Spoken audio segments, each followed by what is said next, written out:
Jenny, it's quite a quick turnaround from Wednesday, but here we are, UEFA Women's Champions League, first qualifying round final for you tonight. How are you feeling ahead of the game? Yeah, obviously super excited for tonight's fixture. I think there's a lot of energy and a lot of momentum that we can take forward as a group from Wednesday night. But it is a real quick turnaround, and I feel like we've utilised every possible minute in that time. Recovery sessions with the players, training for those that hadn't played, and then sort of game prep around opposition profiling and yesterday's walkthroughs and set plays and stuff. So yeah, we've utilised the time that we have. It's definitely a challenge when that time is a lot smaller than what we're used to in a normal league week. But yeah, we're relishing the opportunity of playing on this stage. So yeah, it's all good. We know how historic, how memorable Wednesday night was, and that first time playing in the Champions League. Heading into this one, is the feeling a little different? Is preparation slightly different? Knowing the competition, knowing this stage, does that alter anything going into this one? I think as a group of staff, we certainly get the feeling of, okay, well, we've seen the teams play now, so we've seen the opposition live, which is always helpful because there's only so much that you can take from the video that you've seen based on everybody's sort of home nation competitions as well. But we've also, the players, that first bit of nerves of that first walking out moment in this competition. Yeah, it will feel probably a little bit different for some of them out there today because you've got that experience now behind you and you can use that. And you can use that mentality from that first game and getting the win and the confidence and the belief that comes with that to take into tonight's game, yeah. Let's talk about the lineup. First competitive starts for both Natasha Thomas and Lydia Salloway. Came on in midweek and really impressed, and that must have helped a lot in your thinking. Yeah, absolutely. I mean, both of us have had quite a quick turnaround from joining. Both of them have had quite a quick turnaround since joining us and in being able to be ready to be involved in these games, Lydia in particular. But what it is testament to them both, as athletes and as footballers. They haven't had a huge amount of time off since finishing their previous seasons. So, we've been able to utilise that in getting them up to speed quickly, and again, testament that they feel ready and that we're ready to trust them in such a big game because they've shown that they understand what we expect from them, both tactically but also in how we show up as well. And I'm sure both of them won't disappoint. Final one from me on our opponents, Riga FC tonight. Twice in 2 years that they've reached this stage of the competition. So what kind of test do you expect from them tonight? Yeah, clearly a lot of momentum behind them, similar probably to us as well in their rise over the last few seasons, and they've got more experience in that squad of playing at this level than we have. Obviously, neither team has been in Q2 before, so there's a big carrot there. There's a big something for both teams to go after. They've got some great pedigree in their side. You can see the 5 Japanese girls, are excellent technically. Their movement and their ball work is great, and then they've got some real athletes in there as well. Particularly at wing back and up front. So we're well profiled with them, and we know that that's going to be an upgrade from Wednesday night, and that tonight's fixture is going to be even harder because of the quality of individuals, but two, the collective of that team. So yeah, we're prepared, we're ready, and we're also ready to up our game again. Diolch Jenny, a pob luck. Diolch. Well, hello, welcome to Wrexham against Riga. Whoa, I mean, this is just huge. The drummer's out, everybody's here, and goodness me, we are ready for a massive, massive occasion. Wrexham, as I said, against Riga in the Champions League preliminary round, first round final. We've already done something remarkable simply by winning a game in Europe. Now, can we go even further and get ourselves into the second preliminary round? Denmark awaits if we can do so, but we've got a hell of a test on our hands against Riga, who are a strong side, as we saw in the way they dispatched Glentoran on Wednesday. Glentoran having then looked tremendous today in beating Punic, the side we beat 4-2. They beat them 4-2 as well. So a proper test this for Wrexham. I'm delighted to be joined as always by Del Morgan. Del, it's something else, this, isn't it? It's just yet again another historical day. Really, really excited. I think it's going to be a tougher game, but we can never count this Wrexham team out. So I think this game is going to bring another level, and I think they're going to get to that level as well. It's a proper challenge. I mean, everyone who saw Riga were impressed by their standards and the quality, especially a couple of their players really, really stood out. But our response to that is fascinating. So the team news that we've put out, it's unexpected, it's different. We appear to have gone 4 at the back, so we switched our general shape, and yeah, there's a couple of little surprises in there. Natasha Thomas will start, which is great news, because of course she's got such quality, hasn't she? But I didn't think she looked like she had enough minutes in her legs. Maybe it's a case of she's got an hour in her. Let's go for it and see what happens. Maybe it was a sort of a plan for the week to keep building on those minutes, and knowing or hoping we get this tough game and she can play longer in the biggest game, the tougher game. Well, she is starting as the teams come out onto the pitch. Great noise as ever from the Wrexham supporters group. They got the big flags out as well on the side of the pitch. It's a lovely day here in Wrexham. Every day is a lovely day here in Wrexham, though, isn't it?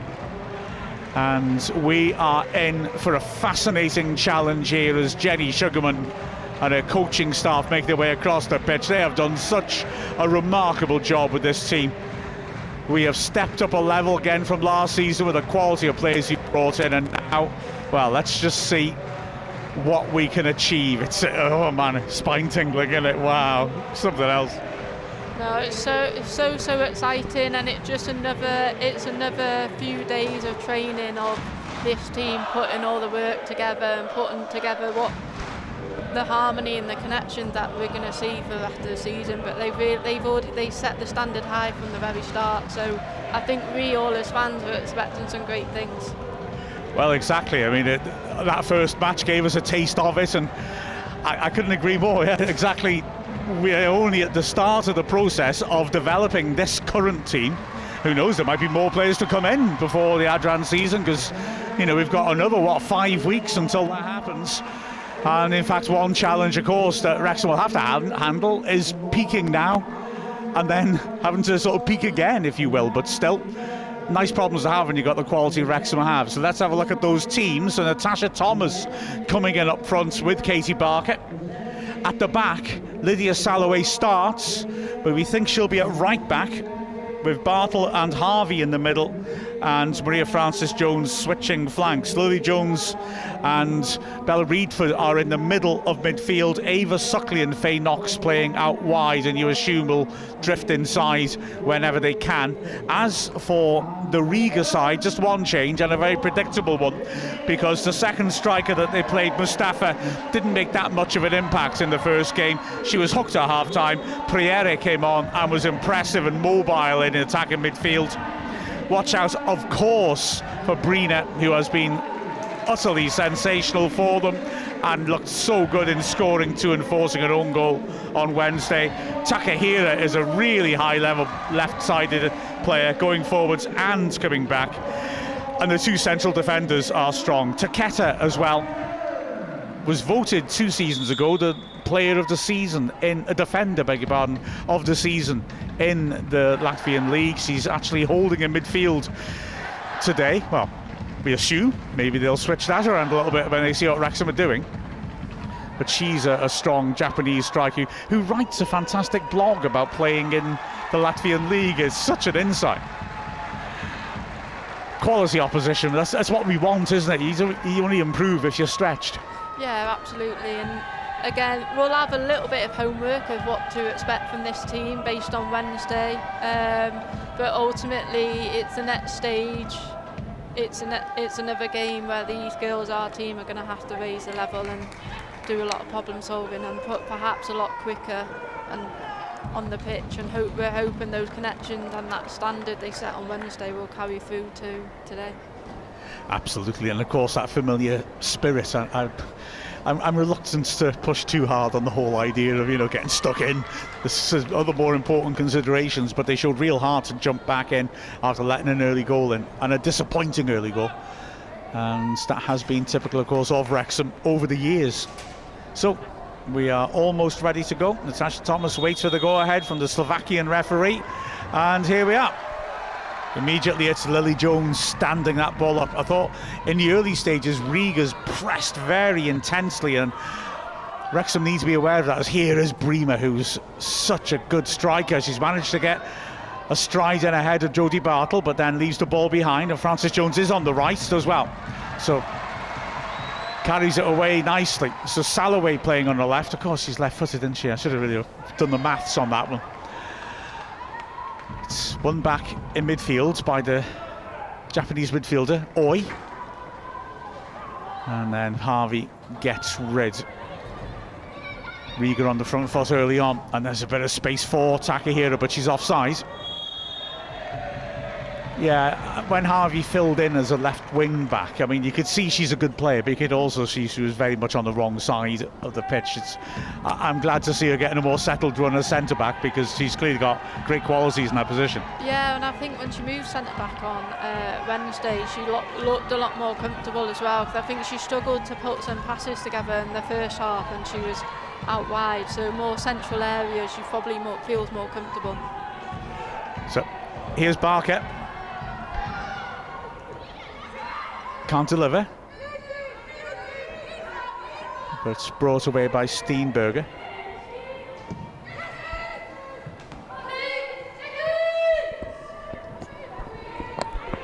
Bremer gives it away, and here is Faye Knox, who's starting out on the right, interestingly, but has quickly gone into the middle as Frances Jones gives us width. Deflection, but that just makes it straight forwards for Torgasova. So yeah, we're certainly change it around a bit to try and catch him out. And interesting to see, yeah, Knox not cutting in from the left necessarily. No, I think the type of player that Knox is, she's not just going to stay on that side. She'll float into position to get herself on the ball, and that's part of that. That's what makes it difficult for defenders to mark her as well. Now here is a run into the box by Bremer. There's options either way, and good work to track back and win that back. Really too much time wanted on the edge of the area then by Takasa to make a decision on who to play in. But they again look to pass around the back, and that one's inaccurate. It's a real sign, isn't it? You know, the quality of, you know, you're not going to get as much time as, say, the men's team are on the changing grounds, obviously, and yet, you know, we're able to adapt with this sort of flexibility. It shows the quality you put to that time, if you will. Yeah, absolutely, and it'll be down to a number of things, but down to the coaching for them to put the time to figure out what maybe the different formations will be, what the different game plans will be in different scenarios against different opposition, and then how they deliver that across to help these players learn. But also what will go into their recruitment strategy is, do these players understand the game? Can they problem solve? Are they developing? Are they really open and willing to learn new things? And we also know from a couple of times last season when a change of shape didn't come off, that Jenny Sugarman is not scared to apply plan B and switch it around once more. Did it against TNS in an early away match, as Bremer's touched that on well, but Craven's going to get there comfortably. And also did that, of course, in the game against Cardiff that clinched the titles. Forthright play by Lily Jones, just too much on it for Knox up. And now it's Matani. Yeah, 5 Japanese players in their squad, 3 Azerbaijanis as well. This must put a little bit of pressure on Gagre, that pass. Frances Jones can't get there first though. Priera knocking it forwards, and Bartle was smart there to block off Bremer. Bremer has got the cliched attributes. She's quick, she's strong, but her movements is really smart, and as you could see with that challenge there, but Riga were pressing as units really ferociously in the early stages against Glentoran, and Bremer was so sharp, seeing those triggers and immediately getting herself into positions where she could try and run in behind if they won it. No, she seems to be the obvious probably their key player, and the obvious most dangerous player we have to be careful of, mainly due to her pace. And yeah, that could be part of the reason why the formation changed, why the back line changed. It could very well much be that.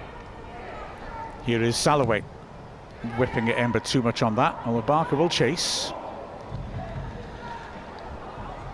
both Riga centre-backs like to be front foot, like to anticipate, like to try and step in, and maybe Barker might fancy spinning in behind him if she can get a little touch. Bartle wins that well. Lily Jones likewise. Oi. To Steenberger. Full international for Latvia, only 18 years old. That's good play as well. Pereira's got a lot of space. Bremer's at the far post. Maybe she should have lofted that in for it. That was a very calm pass out by Bartle then. Don't know if Harvey wanted that one. But yeah, Bremer, who scored a great goal down that end from a tight angle with their head, might have preferred a little lofted ball there to try and fight Bartle for. Yeah, I mean, that was great play by Riga. These a through ball to split our back four. Though in the ball between the centre-back and the full-back, if you get that right, it's so hard to defend. Perfectly weighted pass, and if I'm in that position, I'd probably have a go at goal as well. You hit it hard enough, even if you're forcing a keeper into a save, make her push it back into the danger zone. But I think that's a bit of a let-off. But you can see how calm Jodie was trying to just pass that ball out, so that's a good sign as well. Oh, that touch from Thomas, that's nice and Suckley. It's a good idea looking for Barker. Rahimova's just able to get there first, and Takami clears. Bartle, a chance to come forwards, having ridden a difficult bounce. Knox, didn't she cause problems, especially in the first half of her dribbling on Wednesday. As the ball is moved on by Mitani. Steenbergen. And Suckley's done well. Now Barker is ahead of it. Turns away from Rahimova. Rahimova wouldn't let it go. Free kick. Kicks the ball away as well. Referee has words. But that's a good sign straight away. Like I was saying about her being impetuous, and she's managed to get that little turn in. She had to foul her to stop her getting away. Yeah, absolutely, and I think based on Barker's performance on Wednesday as well, Riga will probably be looking at this and thinking she's one of the key players, and of course Knox, they're key players, and you've noticed already when both of them have got on the ball, they're under pressure immediately, not just by one, but there's 2 or 3 players around them. So free kick, Salloway and Knox on it. Riga hold the line on the edge of the box. And it is Salloway pushing it in with pace. Rose, shout for handball! But it's a goal! Lily Jones again! Goodness me! Well, she loves this place, doesn't she? What sort of scoring record at the race? Well, what a sharp reaction. Everyone stopped with a handball shout. Brilliant improvisation. Lily gives us the lead. What a finish again. I think Lily lately only scores wonder goals. What a finish. The ball is bouncing high in the air. She knows if she puts too much pace or too much power on that shot, that's going way over the bar. She just placed it into the top corner. She doesn't need to put power on that. She keeps it away from the goalkeeper. But first of all, I quite like that delivery for Salloway. And this is why I said it on Wednesday as well, how important it is to have a left footer on our left side. But not just an open play, but now for these free kicks, you've got a different dimension. You've got a right foot and a left foot over the ball. And just the shape of the delivery makes it hard to defend. And yeah, Riga caught sleeping, Lily Jones quick on the mark. Well, exactly, that's perfectly put. She was so sharp, the clearance hit. Oh, they're giving it away again then. Oh, really good recovery. Takami, I think it was, that it hit. I think giving handball, if it did hit a hand, looking at the replay, would have been harsh, because it came at her at speed and her arms didn't look to be outstretched. But who cares, because while everyone else stood and thought about it, Lily Jones acted. Thomas again does really well. Just those quick layoffs and the speed to get to it as well. Salloway. She's got Suckley outside. Reedford instead. Maria Francis Jones managed to tie laces before Bartle turns and looks right.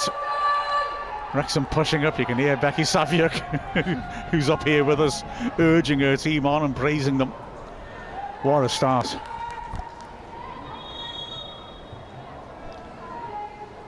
Takahira into Oi. And that's nicely touched on. Bremer likes to cut in on their right foot, and Bartle clips it. Yeah, she runs that left channel. She drifts out to receive. she's one of those sort of players. She's a bit like our version of Faye Knox. So she's going to run with the ball, she's going to cut inside, she can have quick feet.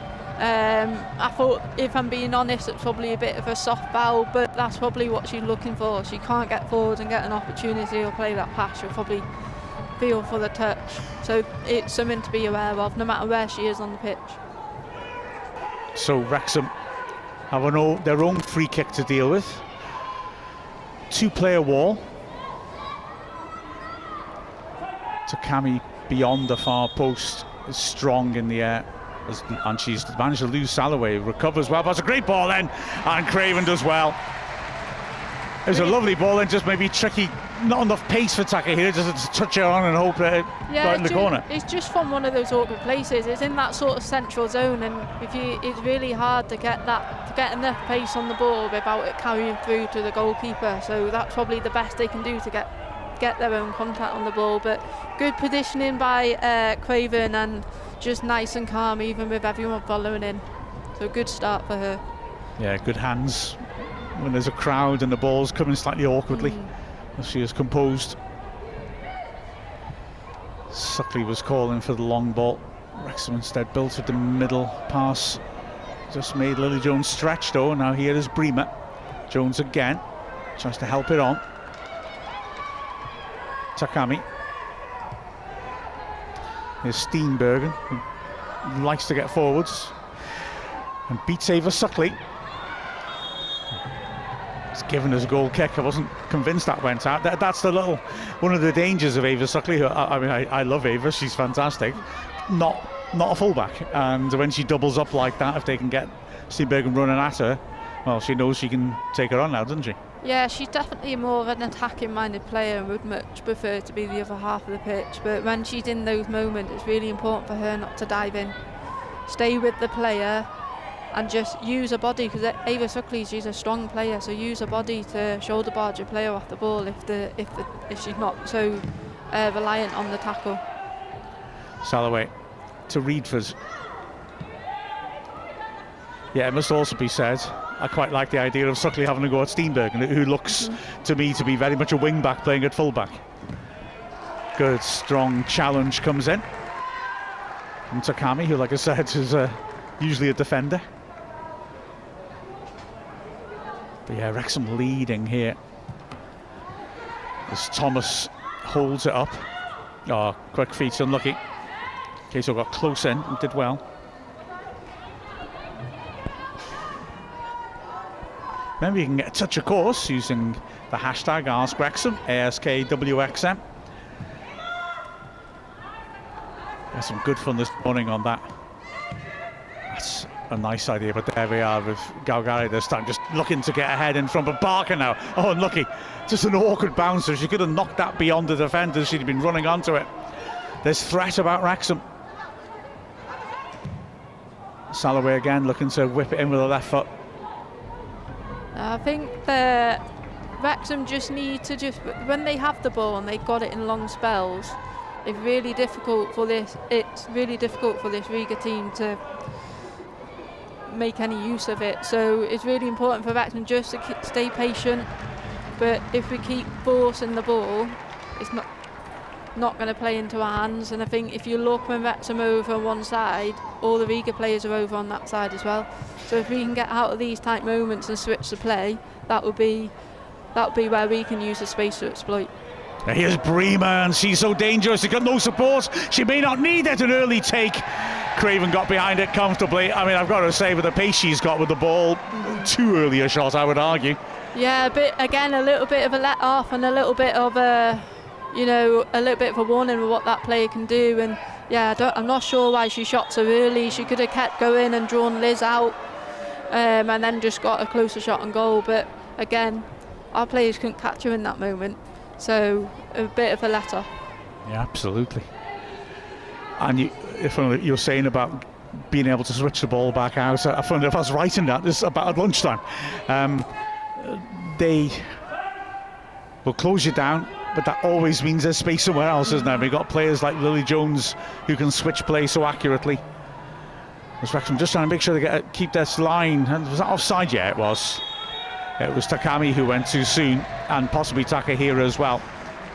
I was worried for a moment that we weren't communicating and getting our line quite right, but actually in the end, when it was hit, we'd got it spot on.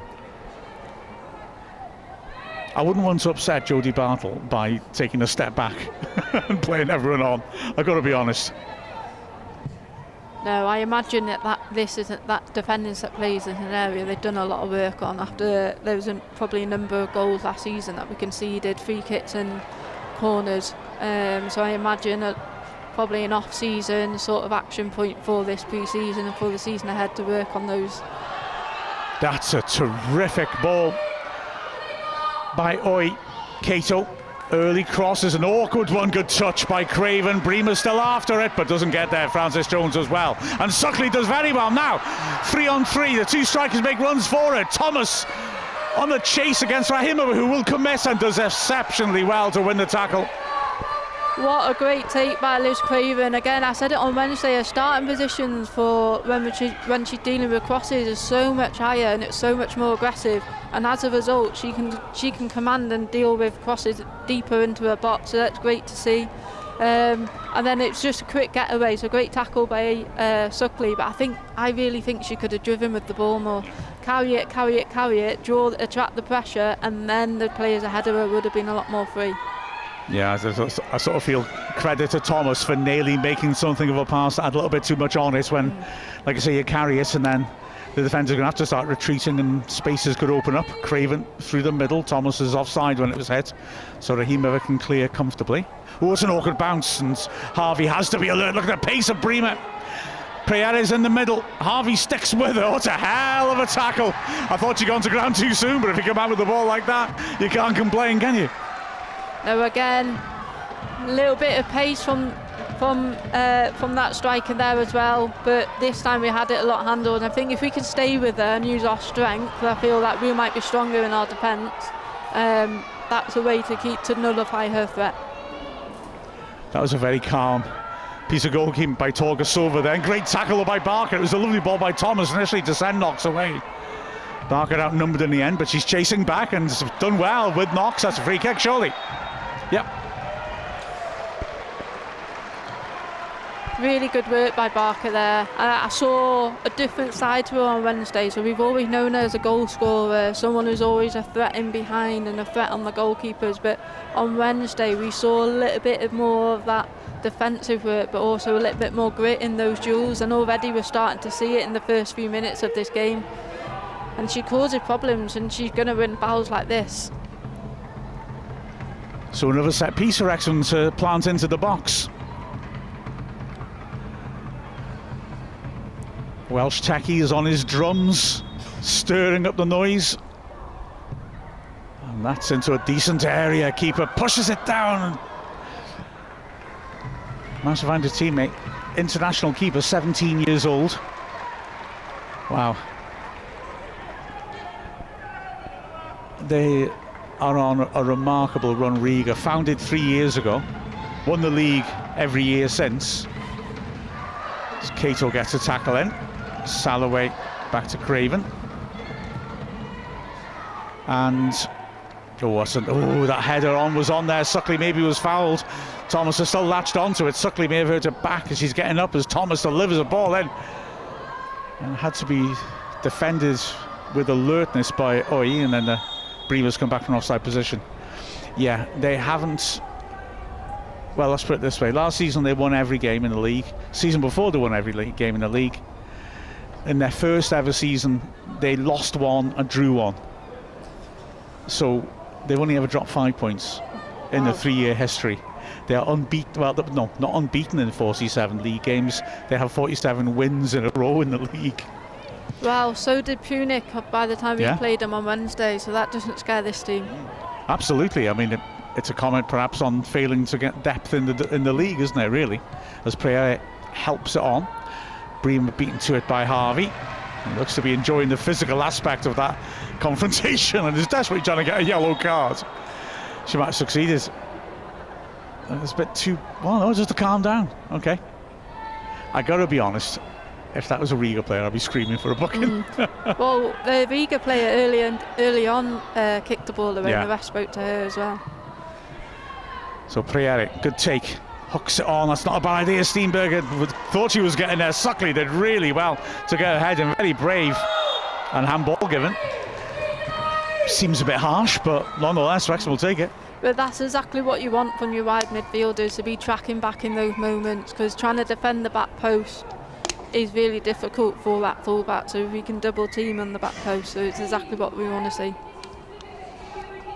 Well, you're never ever going to be able to criticise Ava Suckley for lack of heart and effort, as there she is there chasing a lost cause. So Wrexham leading, 21st minute. Steenbergen with the throw. Cato is down the line. Priere showing. Cato touch tight, can't keep it in. Good work by Reedford.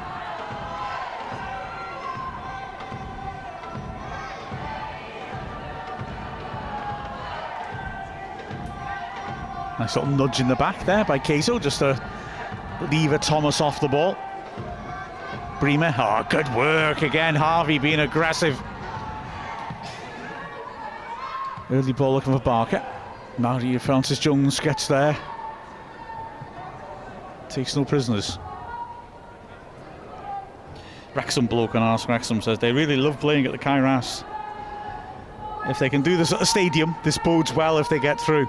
No disrespect to Kevin. That is harsh on the rock, but yeah, it's an occasion, isn't it? Playing a big game in a big stadium. Bremer's pace again. She covers the ground so quickly. Two players arriving in the box. It's not the worst idea, but Harvey is there to deal with it. Harvey's had a great start to the game. She's been very proactive with her positioning, and she's been reading those second balls, those loose balls that are in those areas very quickly. And then Cato's got a bit of time on their right foot now. And Bremer's under it. Bro, big header by Bartle. And then the shot. Oh, I thought that was in. Priere didn't probably get hold of it, but it bobbled along. Craven had no chance, and wow, that was close. Yeah, but again, Harvey being quick on the mark to put her off for that shot. Jodie Bartle's a great header, great positioning to get the touch on the header. Just, if we're being fussy, probably just it needs a lot more power just to get it out of the box. But that's a few times now they put crosses in from that right hand side. Yeah, it's an area Wrexham will have to have a look at. Like I said, I mean, Ava Suckley's got all the heart in the world and she'll run her socks off, but she's not naturally a defender. And in the latter stages, if we still hold a lead, Wrexham might look to tighten up that side of the pitch in front of Salloway, the fullback.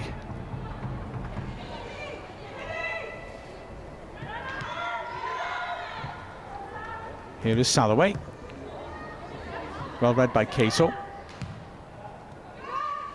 It's quickly done to evade Reedford with a pass through the middle. It's too straight.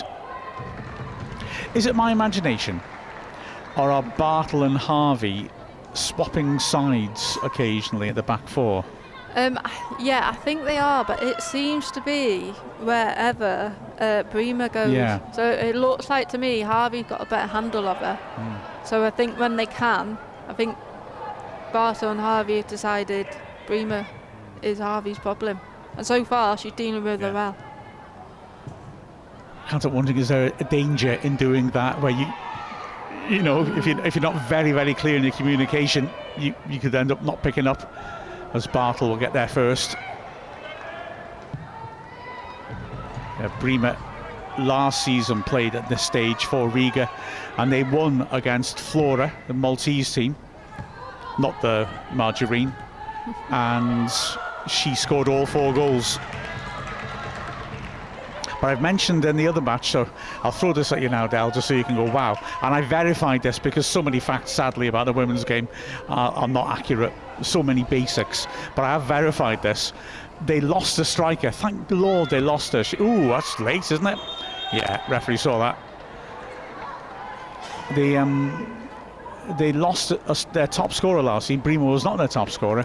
They had an American striker who, wait for it, scored 56 goals in a 24-game league season from 80 shots.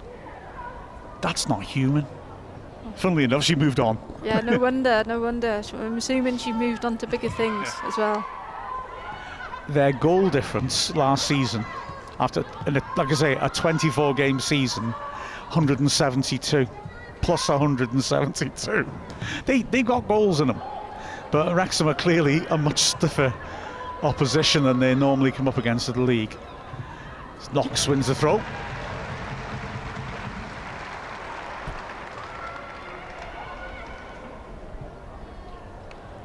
You're always going to get pluses and minuses when you switch things around. When we've used Knox on the right, I sometimes think she's not quite as involved as when she's on the left, dropping off and cutting inside. But she's such a fine player, as Priere's done well to buy a free kick there.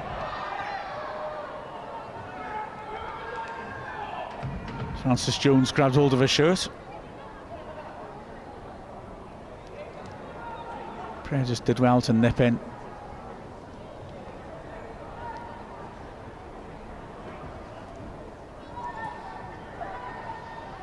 And we need to be focused. You can see Riga are a decent side. They may be losing, but they're probably fairly happy with their overall performance. They're asking questions, obviously, have more of the possession than us. That's into a good area, but again, Craven stands tall. It was Galjari, the centre-back and captain, who scored on Wednesday from a corner. I think, is that the second or third free kick now that they've made first contact of? But what I've noticed today on Wednesday compared to last season, our defensive line on defending free kicks is so high. And that's brilliant, because now, even though they're making first contact on these crosses, they're so far away from the goal, and for them to head it with power to beat Craven is going to be very, very rare. Exactly. Yeah, we've done all right with that so far. Now Bartle's clearance will go out of play for a throw to Wrexham. Under Arne Slot, I noticed Liverpool tried a thing, didn't they, where they had a very low defensive line from those sort of midfield 35-yard out free kicks, working on the basis that a loose ball dropping behind is dangerous, whereas if Alisson can come in the crowd and grab it, it isn't. But it hasn't caught on, has it? Knox has done well, unlucky. Just couldn't quite see the passing channel to help it on. Thomas does really well, though, to keep it alive. Again, you just seen then not carrying the ball, draws in 4 players. So if she can draw that many players in and get the ball out, there's a potentially 3v2 on the other side in our favour. So they might not get many opportunities to create something, but maybe she can attract the pressures to help someone else. As Bremer again spotting the possibilities and moving early. Ooh, Harvey lunged in for a moment. I thought she could have caught her. Bartle's done well to get a foot to it. Corner. But I just feel she's very alert. The moment there's a possibility of it being won back, a possibility to be played, she's on her bike. And she's quick anyway, but she seems to me to really read situations very intelligently. So in front of the building site around the Kop, Wrexham having to defend doggedly. Will be an away swinger from Oy into a good area again, and again they got close contacts, dealt with well. And now can Barker break? Not much support, but she does have Lily Jones outside. Riga bench really unhappy that we've been able to break this far into their half, and Steenbergen making an important tackle with the wrong foot has hurt herself. No, that's exactly what you want to see in your team, isn't it? Where you defend the corner and that many numbers get forward that quick, because no defending team wants to be sprinting back half a pitch to go and facing their own goal to defend their own goal. So that's what you want. It shows intent, it ups the intensity a little bit. Now, is the ref saying, I don't know, does that wave mean don't come on or her game is over? Either way, Takahira and Oy were furious with her, weren't they, when they called her on? Because obviously if she gets treated, she's got to stay off the pitch for a minute. I'd argue she's already off the pitch. Why don't I just say, well, let's carry on. Yeah, Physios can come round if they want to. Physios just give the signal for a sub to be made as well. We had 3 players taking drinks then. When we took that throw in, we only had 7 outfield players. Harvey, Salloway and Suckley were in the dugouts. I didn't realise they suddenly sort of sprinting back on. The ball's already in play. Wow. Here's Knox. Loves engaging a defender. Got too much on that, uncharacteristic. Poor weight of pass from a player who's so good on the ball.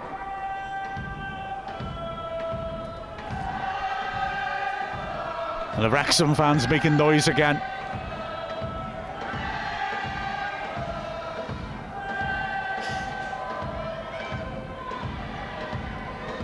So Riga are going to have to make a change. Steenbergen, as Dell said, the physio said, not now then. Wrexham not happy with that challenge. Barker is up and complaining. Ref's not interested, but she fancied the penalty for that, didn't she?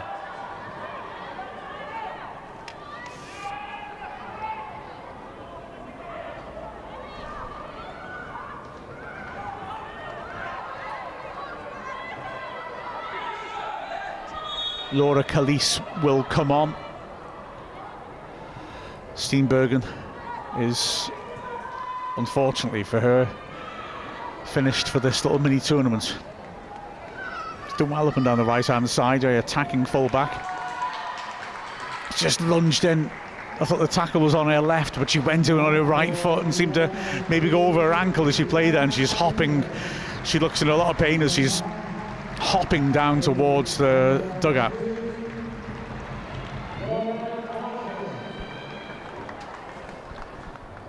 And she's just entering the tunnel now, and doesn't look comfortable at all. Is Thomas making it hers? Well read though. Fed forwards by Takami. Bremer again. Again, Harvey goes in. I mean, I'm worried at one point she'll mistime those, but she's done well so far. Here's Harvey again.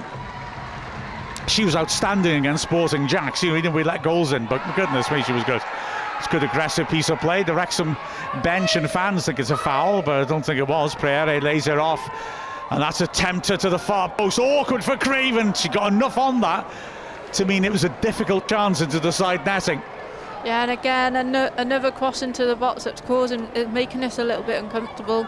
But she didn't make clean contact, but again from Craven, decent starting position, and she's showing willingness. She's showing, you know, that she's going to go and affect the ball, and it's probably just about enough to put off the centre forward at the back post.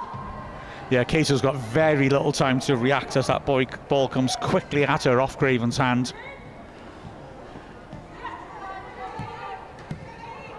So it's Salloway trying to intercept. Yeah, it's good, isn't it? I mean, Thomas is such a fine signing and grabs the attention, but these young players we brought in, Salloway, Reedford, are really exciting prospects. Yeah, and they're ones for the future. They've already got so much experience at such a young age, playing in the academy system in England. International experience through Reedford as well, on the Welsh stage. So there's already bags of experience, so it's really exciting to see what's going to come now in the next few years and everything, how they develop. That was unlucky then. Lee Jones did brilliantly to win the ball back and find Maria Francis Jones. His sidestep was superb. Couldn't quite hit the target as Barker went sprinting ahead of it. So here now, Takahira.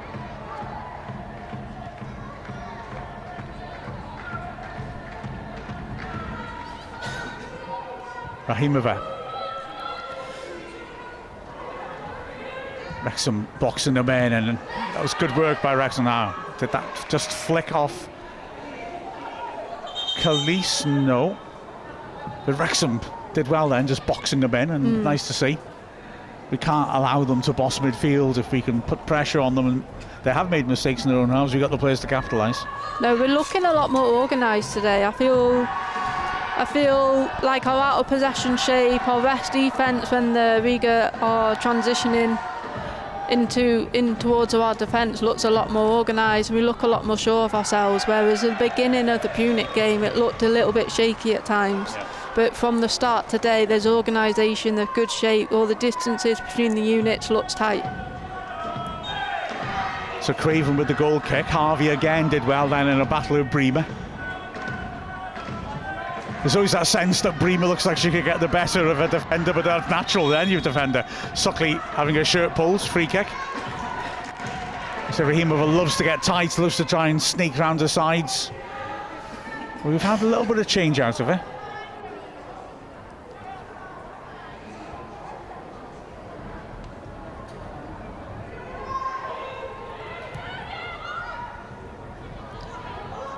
Now then, Knox popping up on the left for the first time. She has an underlap, uses a decoy, typical Knox! Oh, great save! Absolutely typical Faye Knox, and 9 times out of 10, the keeper's not going to get to that. Brilliant save. Wow, what a save! What a save, great footwork across the goal, and that top hand just to touch it away from the goal. What a save. But that is where we want Faye Knox, and that is not where Riga want Faye Knox. Facing up the goal, room and time to dribble forward to create something, and yeah, it just took her one moment, one time in that part of the pitch, and she's already created a very close scoring chance. And Salloway's nice little run across just pulled the defender out of the way and allowed her to have a sight at it, as that the ref might stop. No, she doesn't, because there was a bit of argy-bargy in the box. That goes beyond Harvey. Takahira popping up on the wrong flank. And that's a good early ball for Bremer. Wrexham have got to deal with this now. Pierre's had marked, getting into the middle. Bremer makes the angle on a weaker foot, and it's a weaker foot. She stays down. Ball hit the ref, I think, there. So player will have to stop. Wrexham had it, so I assume it'll be given back to us. Great defensive work. So now we've got the hard one of running the length of the pitch to defend our goal, and I just want to highlight Lily Jones. Wow, the run, you can see she's running as hard as she can to follow that player that would be free in the box if she's not there. And then the hard work done by Reeford to stay with the ball, and just to delay, stop her making a clean shot on goal, stop her making those passes, and you're delaying then to allow your teammates to get back. That's great defensive work and great work ethic from our girls. Yeah, like I said, Bremer's so dangerous, but yeah, sure, on a weaker foot, stand up and make her do something special. She's got it in her locker to do something special, but you can't do it all the time. Nicely around the corner by Takami, and now Bremer's been able to turn. Harvey again does really well. Very spectacular dive from Bremer, and the crowd don't like it, understandably. A lot of people were saying that in the first match, you know, she spent a lot of time rolling around. To be fair, she took some tough treatment, but that was a beautifully timed challenge by Harvey again, wasn't it? Yeah, absolutely. And like, she may have hurt herself, but it might have just been how she landed. It wasn't, but it's nowhere near a foul. And yeah, I've heard that she did go down a little bit easy in that first game. And in the UK, these Wrexham fans as well, here in this town, you're not going to be a fan favourite if you keep doing that. Well, she's up and running, and here's Thomas beaten in the air to it by Takami. Harvey again, decisive. So is Bartle, he looked favourite at first to get to that. Takahira. 6 minutes of the half left. This is a massive spell in the game. Can we close this out, get in a changing room, and again have the coaching staff around the players? Good pressure by Reedford, forces an accurate pass. Knox, cute, looks to be permanently like that. Oh, lovely turn inside. That's great play. Referee plays advantage as Reedford's shirt is being pulled. It's good constructive spell of possession there. Craven very deliberate in that pass out to Salloway. Reedford, this is nice. It's in our own half, but we're just moving them around. Knox. Oh, so comfortable, isn't she, with the ball at her feet? And that little dribble across has forced them all back 10 yards, and we've got a bit more room now. Francis Jones. That's a good return ball. Francis Jones has 3 in support. Cato gets tight, I beg your pardon. Oh, he gets tight to it and does well to get the block in. Francis Jones has good vision though. Suckley now drives it in. Oh, that was a huge piece of defending to lunge in with Thomas. It was Thomas got the last touch, but goodness me, Suckley asking for a corner. Oh, we opened him up there, didn't we? That was a lovely bit of play by Wrexham. I would like to know how many passes that was before we got into that crossing opportunity. But this is what I'm seeing a lot better from this team today. Is they're a lot more controlled, and they're not trying to force passes forward. They're just bouncing the little passes, making the connecting passes, and as a result we're able to switch the play and cause some havoc. And what a cross, because any other connection that could have gone in, that's so hard to defend. Yeah, the defenders lunging in and thought might have got a touch on it, but it was a goal kick in the end. But wow, Wrexham are threatening. Lily Jones as well. It's a good spell. And at the heart of it was sharp passing by Reedford and Salloway, and here they are again. Thomas, good strength. And good tackle then by Salloway, but unlucky it falls for Priera, who's very keen to try and get Bremer in behind again and can't on that occasion. He is Craven.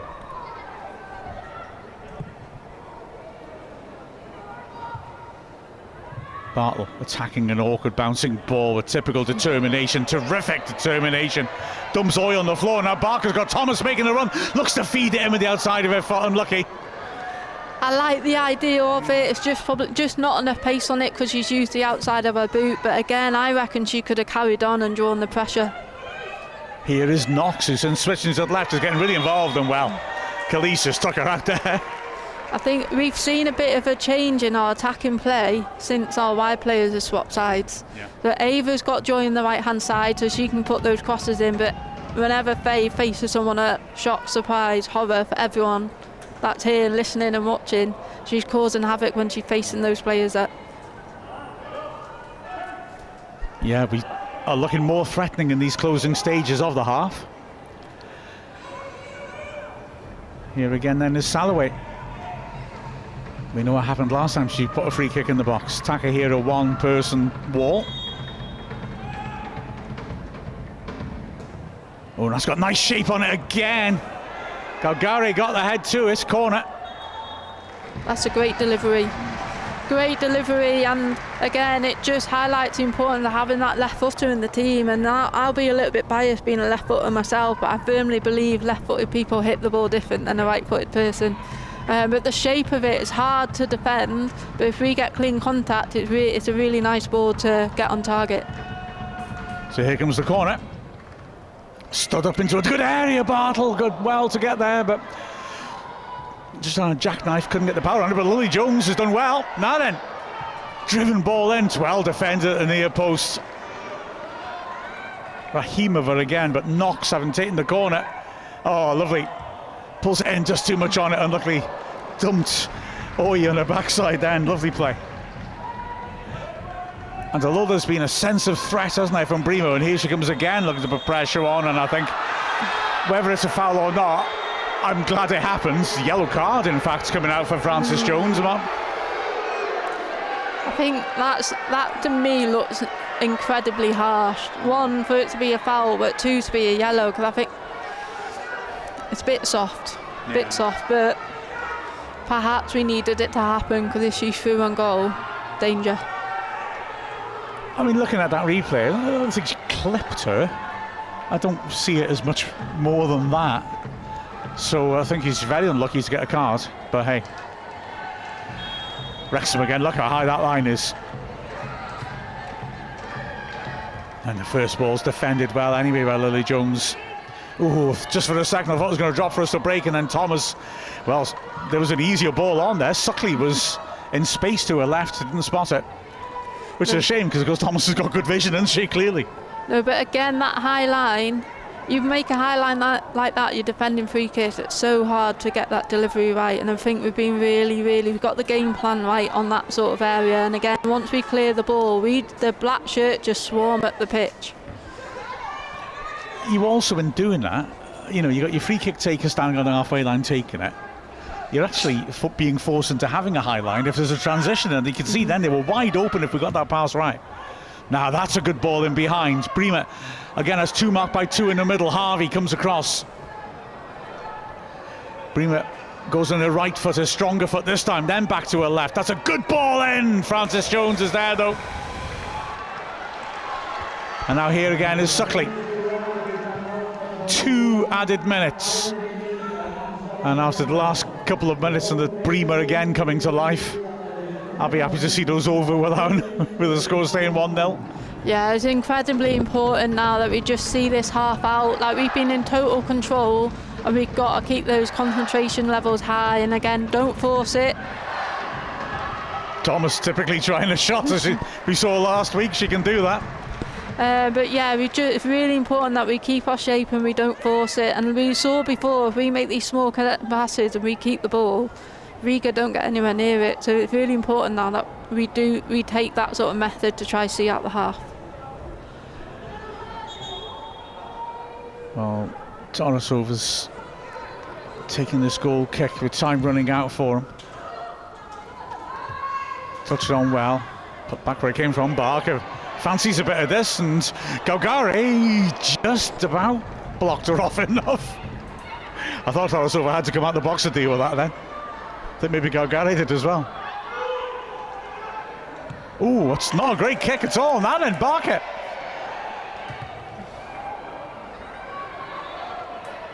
Suckley gets a foot in, but here is Preyere, who is a good foil, I feel, to Bremer. Under hit pass then, but it's held up really well by Cato. Good play. Kelly's nice early pass inside. And Preyere with the cross is a nice idea. Bartle had to put it behind. Really good defending. Again, you're facing your own goal and you have to stick the cross mates, you have to stick a head out, stick a leg out for it. It's risky, you don't want to do it, but she made sure that head has gone up and away from the goal. Really good defending, and I think we trapped the line, trapped the ball very well. Well, they've been getting first contact on these set pieces. We need to deal with this. It'll be the last action of the half, surely. Nasty ball in as well.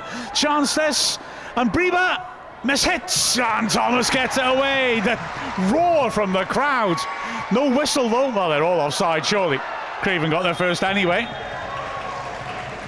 But goodness me, the cheer from the crowd was as loud as Lily's goal. A little bit of nerves there from, I think, everyone here in the stadium watching, but we come through like we have this whole half. Yeah, happy to see hear the half time whistle go. Taketa there, just trying to scoop it in. And just for a moment, I thought Bremer's just going to head it in from close range. But Wrexham have fought well. We are a goal ahead. You can see Riga's quality, but you can see our quality too. We have really battled. And Lily Jones, wow, that goal was fabulous, wasn't it? All Lily Jones needs is a moment of magic. She gave us magic on Wednesday, and she's given us magic today. And we've not had many chances, but we took it, and it was probably the hardest chance that we've had all game, and we took it. So yeah, what a great half. A different type of game to what we saw on Wednesday. A lot more controlled in what we're doing, but in a way we look a lot more organised, and I feel watching it we look a lot more secure defensively. And I know, yes, Riga caused problems when they've been putting these crosses in, but on the whole we're dealing with them well. We're getting our shape right, and then when we're clearing the ball away, we're not just sitting back and letting them have it. We're going after them again. We're trying to get the numbers forward, so you can see what the intent is for what we want more of. They are clearly a few steps ahead of Punic, and therefore if you don't show that improvement and that's something to see, they're going to hurt you. But the fact of the matter is we have, and it's been very, very good to see. And I guess, you know, when you play a 4-4-2, you have that natural coverage when you haven't got the ball. I mean, lots of teams that don't play 4-4-2 with the ball will play it without the ball, and so as a consequence we have the natural shape maybe to as they say in Spain, suffer a bit, and you know, when you haven't got the ball, because we've got that set up to deal with it.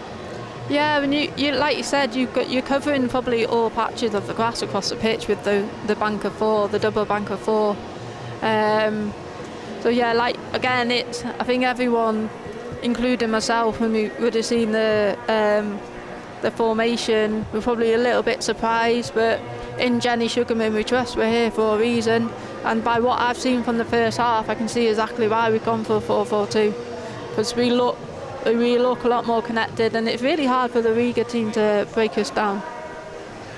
Well, I'll tell you what, on Ask Wrexham, there's a comment that really caught my eye, which was Chip Pate saying, I love how UEFA comment on the playing surface. They seem impressed. And on their webpage for this match, they put Kyra Ask Wrexham, 20 degrees, cloudy. The pitch is excellent. Now, I got to say, firstly, those things are generic, those pages. But also, these UEFA delegates, there's one at every match. They got to do something to justify them being here, having a nice free holiday. I'm not going to use the phrase gravy train, but there's 4 sets of officials out here as well, having a lovely time. To be fair, thus far, I think the refereeing's been really good in all the games. But yeah, I just think the UEFA delegates are going to better put that in. Well, the pitch is excellent, to be fair. It's a beautiful carpet, and it's exactly what we want to see going into both the men and the women's season.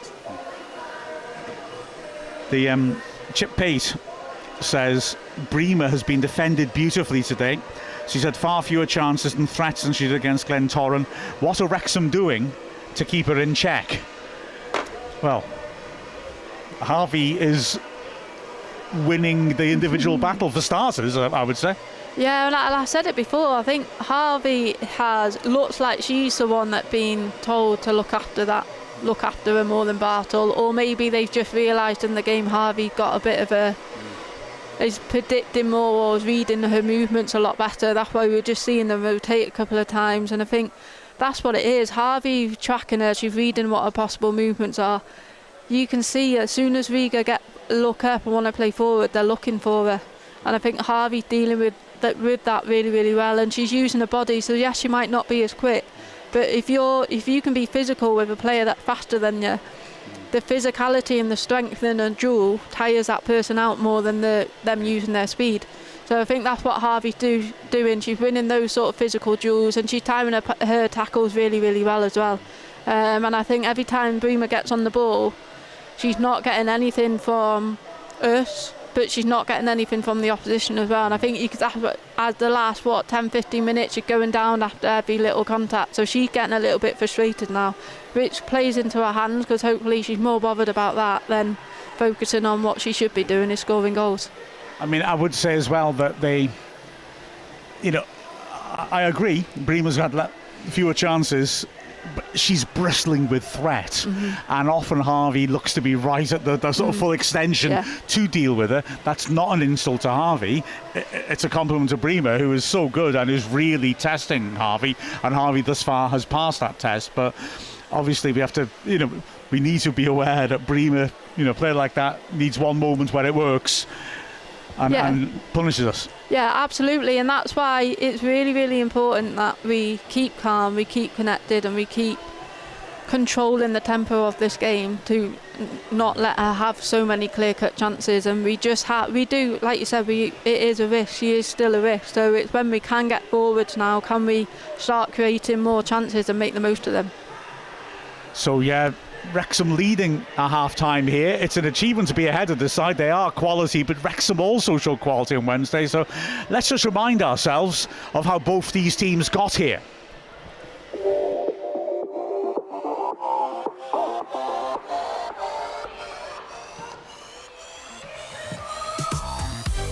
That's a good ball, Bremer! It's in! And Bremer gives Riga the lead.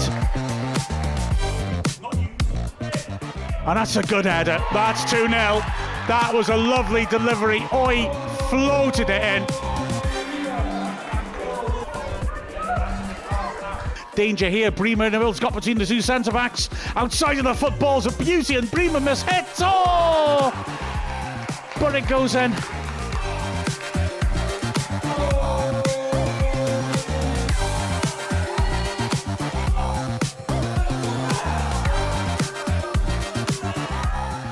Oh, it's good work by her, and she drills it in. She will make the case for a hat-trick, won't she?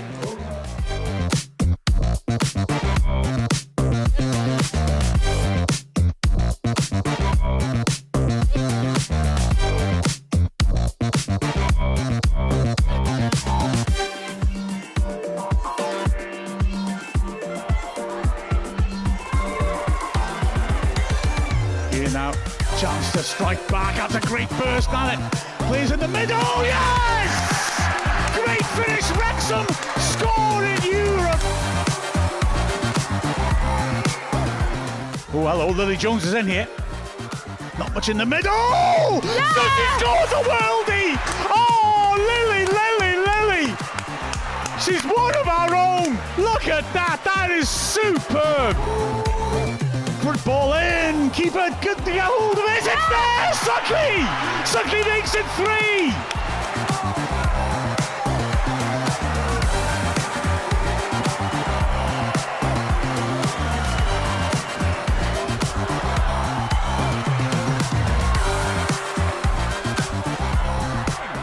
Great finish. Can she finish? Yes!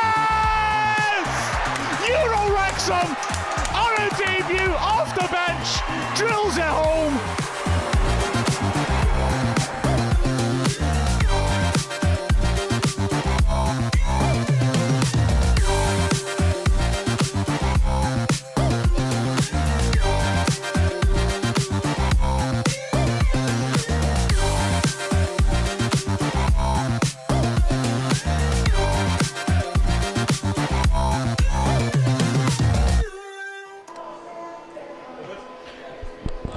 Wow.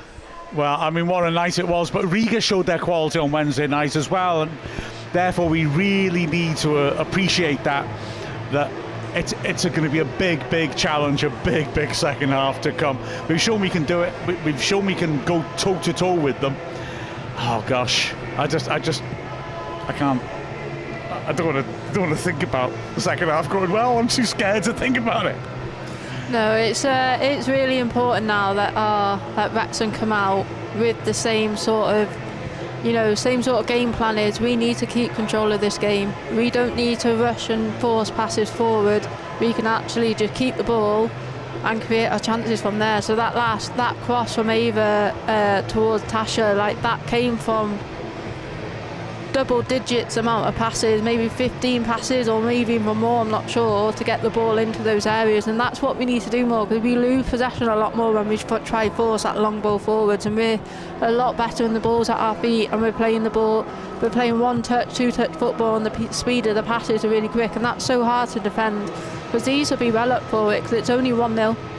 They don't want to go home without empty-handed and without knowing that they're into the next round. So we have to be ready for it, because I can guarantee they're going to be really up for it in this second half.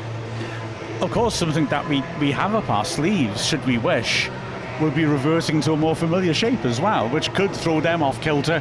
Just when they get to grips with how we're playing, we could possibly switch it up again, and then they've got new problems to deal with. And I know sometimes changing shape during a game can cause you problems, but in this case you'll be moving to a well-grooved setup. So we've got a few different possibilities, and we know that the coaching staff at Wrexham are smart and will read the game well. Yeah, absolutely, and this is why it's so important for teams not to just stick to one formation, because the players need a full understanding of these different formations and the different positions and what their roles are in that. But I wouldn't probably now coming out, I wouldn't want Wrexham to change formation. I think we're in control of the game. However, if it's getting into the last few minutes and there's still only one goal in it, then do you go a little bit more defensive with that back three? Who knows? But I'm sure the coaching staff will be coming into this game and they'll have, some people call it a match script, so you've got a plan for what's going to happen when you're 1-0 up at half time, what's going to happen when it's 10 minutes ago, it's 1-1 and the opposition are a player down or you're a player down, do you know what I mean? So there's lots of different scenarios, and for big games like this, you do it on the international stage, you have plan A, plan B, plan C for all these different possible scenarios, and that'll be planned into what sort of subs they make as well. So they'll be reactive to what they see, whether it's a performance issue or injuries, but they'll have planned substitution based on perhaps how the game's going. So certain players will get on the pitch if it's still 1-0 with 10 minutes ago, 5 minutes ago. Other players will get on the pitch if it's 1-1 and we need to go get a goal. And again, it might be those players or different players again that will get on the pitch if we go down in the game as well. Well, I mean, we saw on Wednesday, and to be fair, we've seen consistently, haven't we, with Jenny Sugarman, that she's a safe hand at the tiller in terms of in-match changes. I don't want to rake it up, England going out of the World Cup, but when you're bringing off players who would be useful in extra time if you can see that equaliser, for me, you immediately feel alarm bells ringing when you're parking the bus. There's a real chance you'll draw that game. Whereas Sugarman's changes on Wednesday protected the lead, but also it didn't affect the way that we went about business and the way we stayed on the front foot, and that's good to see.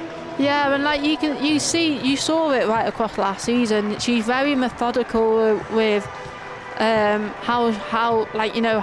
what the game plan is, how she wants the girls to play, but she's also methodical in sort of what subs she's going to make. She'll have a conversation with another coaching member of staff before she tells so-and-so to go warm up, so-and-so going to come off, and she'll have those conversations, and they'll probably just go back and forth about the pros and cons of what this substitution's going to be, but she thinks about it properly, and I can't think of an obvious moment in this past season that Jenny's been in charge where she made a sub that hasn't quite paid off. It might not have per se maybe obviously changed the game, but I don't think she made a sub where it's been a detriment to the game. Absolutely right. Absolutely right. I'll say it again with the microphones in my mouth. See if that makes a difference. So wow, a huge 45 minutes ahead. Hold on to your hats and keys, fasten your seatbelts, and call your family and tell them that you love them, because this is big. 45 minutes from getting through to the next stage of the Champions League. Can Wrexham close it out against this strong Riga side? There's a great question, which I'm not going to try and answer because I can't right now, from Chip Pace asking what sort of effect Wrexham can make on Wales's coefficient. Well, I haven't got the numbers in front of me. I seem to recall I found a good explanation of it on Wikipedia. So I'll have a look at that tonight, Chip. But it's a fair question. The fact is, not that much of a scratch at the moment, because as we get things underway again, Wales is what I think, out of the countries that have a league, I think we're second or third bottom of all of Europe, and it's 16 teams in at this stage, or roughly 16. So we're quite a long way off the point where we'd even be seeded at this stage. But you change that with the results. Anyway, here we are. Takahira knocking it forwards, and Harvey is penalised that time. Maybe a bit unlucky there. Looked like a good 5v9 contest. Harvey just letting her know it's the second half, but she's not going to go any easier on her, whether that's a foul or not. She took a few knocks in that game and did come off when the game was won on Wednesday, Bremer. I mean, I know she exaggerated a few as well, but no. Anyway, here comes the ball. Bartle read that well. Priere puts it back in there. No messing from Salloway. Ooh, now surely there's a flag. Yeah. Go, Gary. Must be said their finish wasn't the best, but dangerous little moment when the ball's coming back in. Yeah, I think we got away with that slightly. I call it being back post aware. So you've got your free kick, you've got your corner, you're defending, and then the first phase you get it away, but then what the players naturally do is all get drawn to the ball, and that's their body shape and that's their line, and then you forget about the back post. So we're lucky there that she was offside. I think it was very close as well, but we have to stay back post aware in those moments.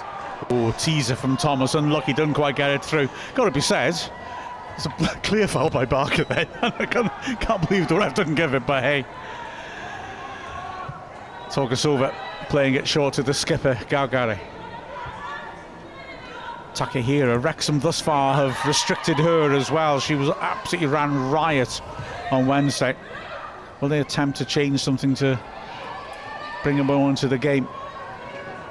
Priere again makes a bit of space. The diagonal is on.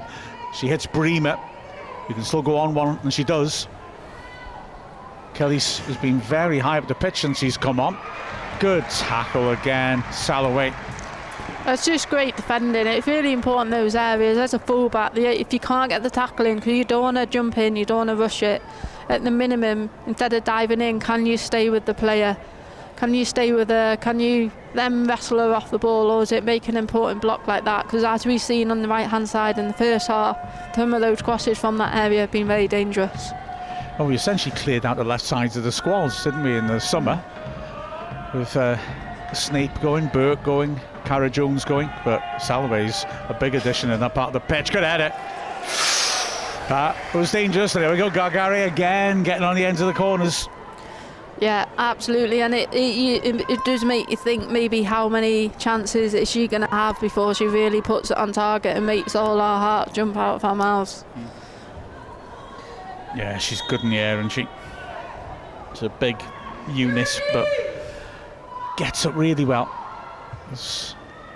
That one is cleared. Salloway can let it roll.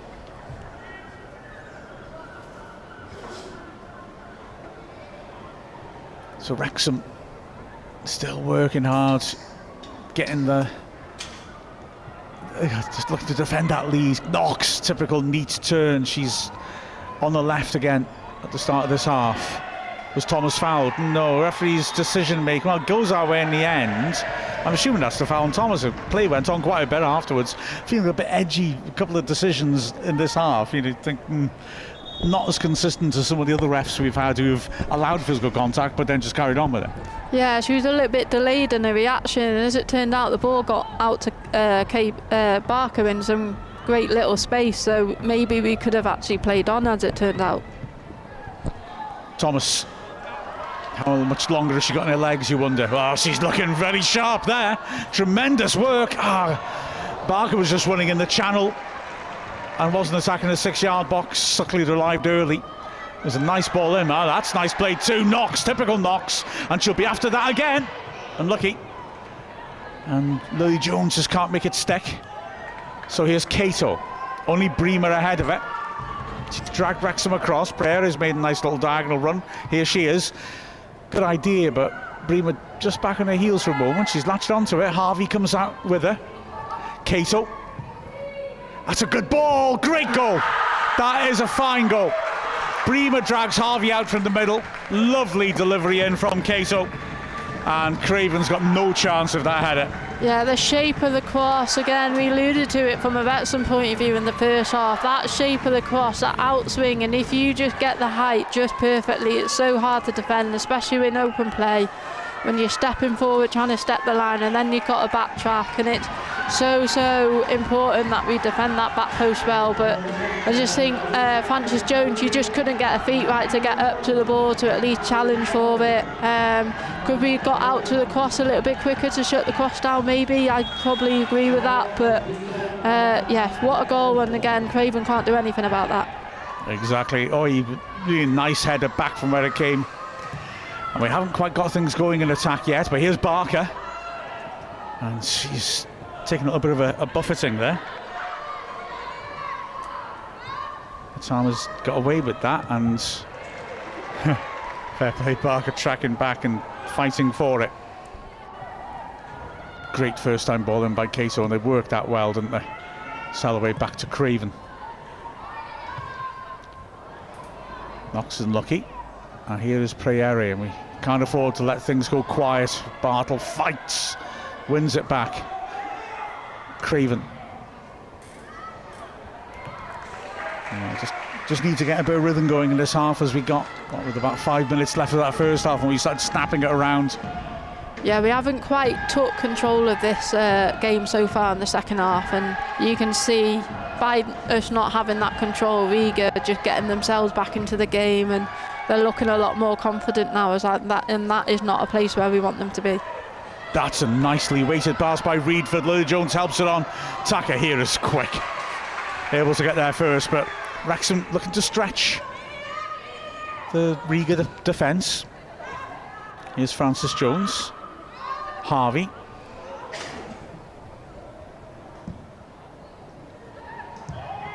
Craven sees space on the left. I know, here's Bartle. Too much on that. Bartle's not been able to get a full 90 yet in pre-season. Of course, he was injured right at the end of last season. Bremer. That's a good ball by the scorer, Oi. Cato trying to help it on. Important session by Harvey, but this is dangerous. Bremer goes down again, and the ref's not interested. Surely that's a yellow card. That's a blatant foul, and the ref signalling, get up, get up. Sure, when did the yellow cards come from that? The amount of fall down she's had with a no free kick. Yeah, I mean, it's the third time she's told us to get up, which, like you say, it's accumulation, and surely you think, well, okay, I'm tired of this now. That shot from Prieri, I think, just took a bit of a deflection as he hit it, and it could have looped awkwardly. Craven was safe underneath it. Knox has just taken a blow.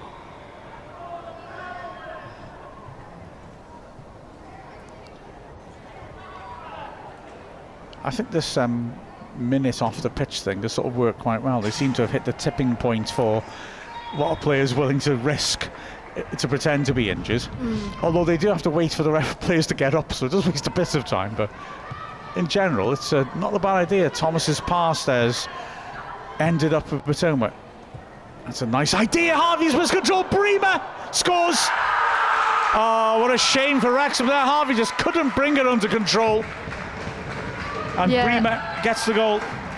Yeah, again, I think we just switched off there.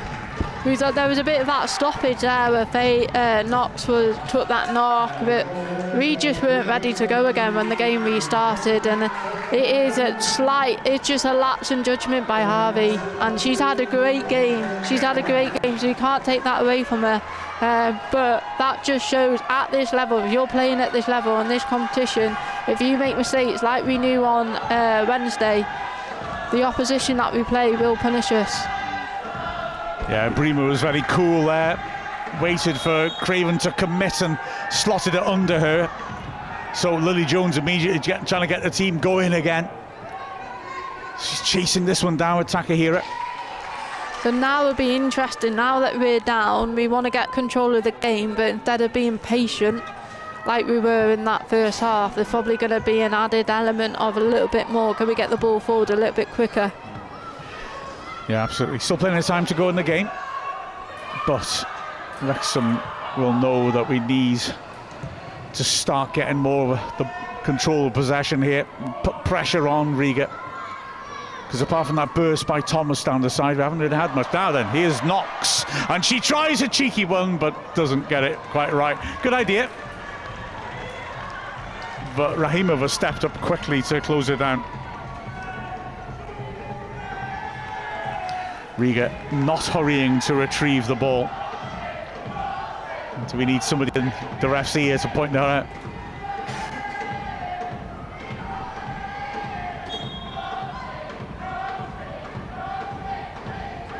Rahimova.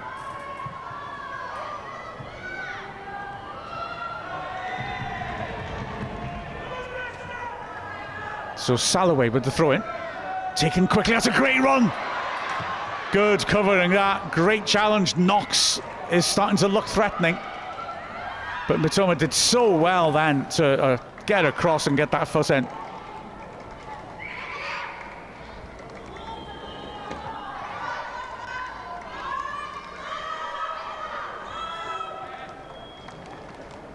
Togasova, the keeper then. Sutley gets ahead to it.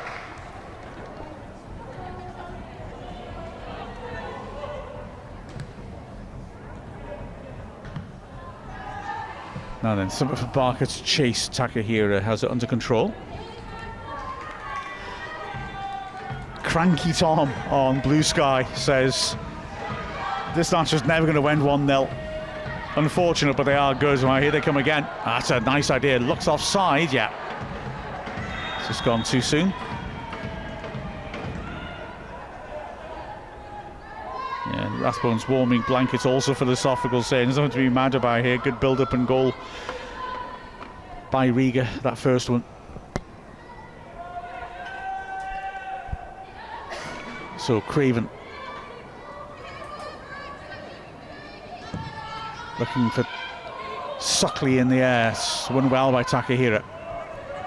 Francis Jones, that's cute. That's a lovely ball as well. Good run by Barker. Just draws Rahimova into her, and that's a lovely spin. Can she get the shot off? Galgari in the end as well to cover, but starting to ask questions, Wrexham, now. Really good defending by the Riga centre-backs there. They just closed her in. They didn't have to stick their foot in. They just teamed up and just shut her off as she tried to run across.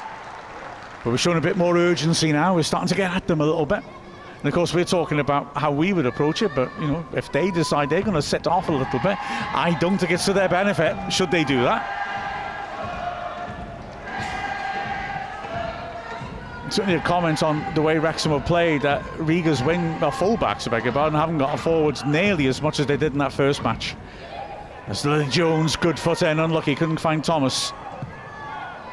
And Raheem, a huge diagonal. Here is Takahiro on the chase. He got good pace, so is Bremer. Bartle forces her wide. Francis Jones, another good game. Good foot in, very good work. Looking for Barker, it's a tricky one for it. Galgari will get there first.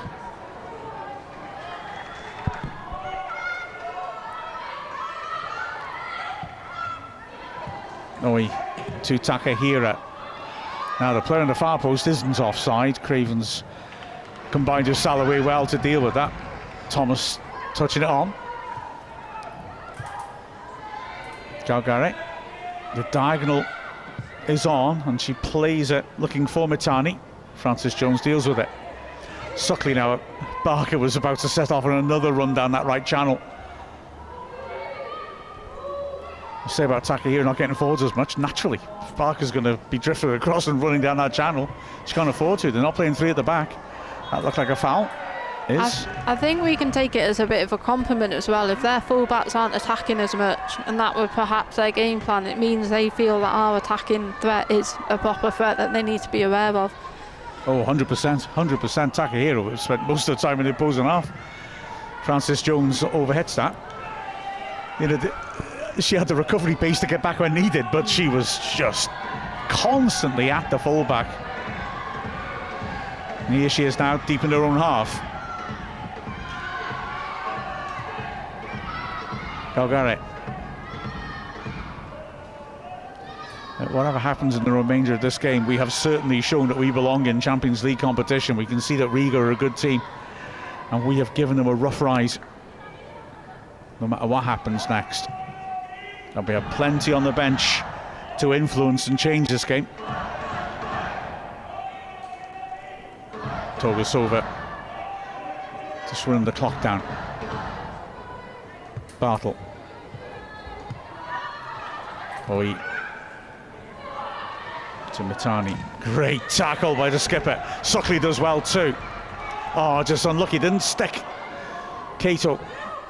Lily Jones closing down. And yeah, Takehiro's onside into a good area. Bremer attacked that well, and that's the quality of those two when they combine.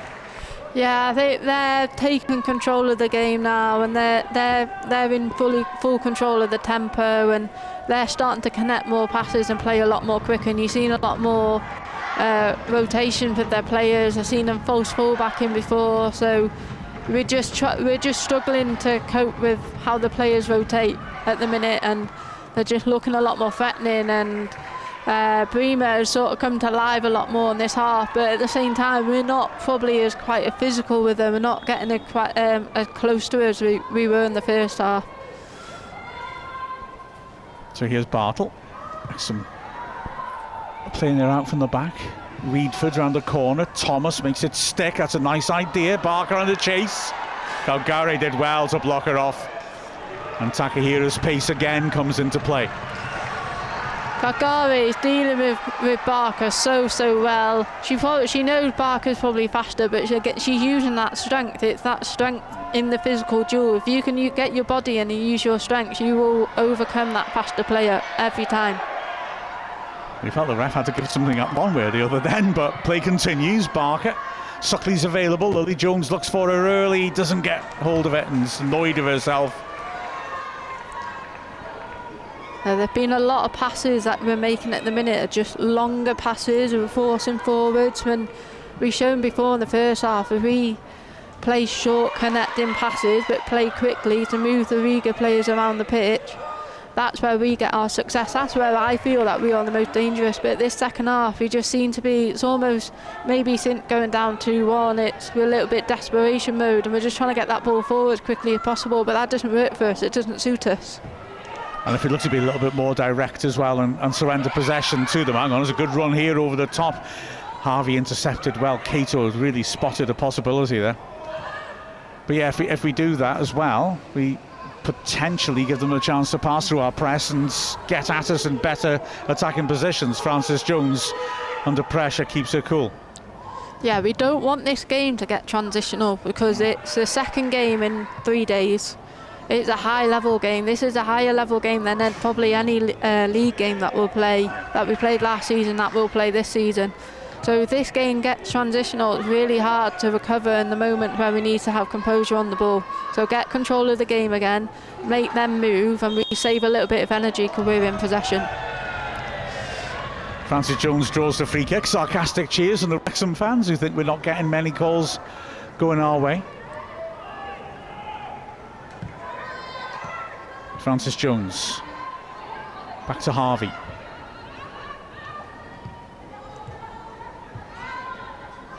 Like I said, with them building up fitness, how many minutes do Bartle and Thomas have in the tank? Because Suckley can't lay it off. Oy immediately looking for Bremer. And Lily Jones. Good strength and determination, but Pereira did well. And now here again is danger. Matani. Oh, good change of direction. Beats Harvey, pulls it back in. And that was good work by Matani to tee that up, and Wrexham are punished. I think it might be, is it Khalees to go, the substitute, who's got on the end of that. Frustration for Wrexham. Yeah, credit to Riga, a well-built moment, a well-built chance, and they took their chance. A little bit like Barker's goal on Wednesday when Knox was facing at the defenders like that, and it just that square ball across the top of the six. We're looking a little bit tired, and I don't blame us. They're all human. It's a really, really tough gig what they've had this week. But we're just looking a little bit disjointed now. So that first half, we were very organised. Everyone knew where each other was supposed to be. The distances between the units. We're just looking a bit more stretched now. You could just see that one coming, couldn't you, a little bit? The balance of the game is Knox again battling to try and make something happen. 2 players on her. She persists really well. Reedford shifts it out from that crowded area. It's a 3-1 down. And against a strong opponent, but we know Wrexham don't give up. Here's Knox.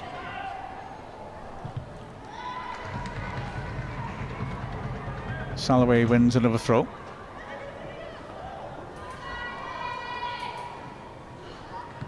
Thomas helping. Oh no, Barker, and look at the skipper frustration there. She nearly took that in her stride, but they're finding Bremer better now, aren't they? Pereira, as I say, that fails to. Yeah, we spoke about this on Wednesday. Is our best form of defence our attack? And I just don't feel like at the minute we're getting hold of the ball and we're able to create those chances to really give Riga a feel that we're a threat. There's just a lot of half chances, and we're miscontrolling, or we're getting into good areas, we're getting the ball out of our feet and we're looking up and we're just too far away to really affect the ball. And until we can make Riga feel defensively unsure, they're just going to keep the pressure on. That's a tester. Harvey takes a touch, gets rid. Oy had an attempt as well from distance a moment ago too, but yeah, Wrexham just need to find something, some spark. They are looking at the tactical sheets on the bench.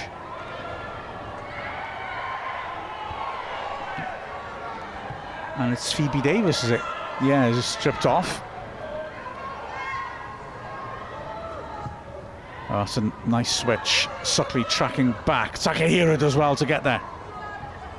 And that's good work by Lily Jones. Well, Davis might suggest going to 3 at the back, as good aggression from Francis Jones. Just overdone that though. Oy is starting to run the game in midfield. She looks so comfortable on the ball. Here she is. That's a nice idea again. Bremer makes it. Surrounded by defenders, but she's got good feet. Comes nothing in the end, but yeah, you suspect Wrexham will really want to be getting these alterations made. Josie Smith is getting some instruction, although she hasn't taken a bib off.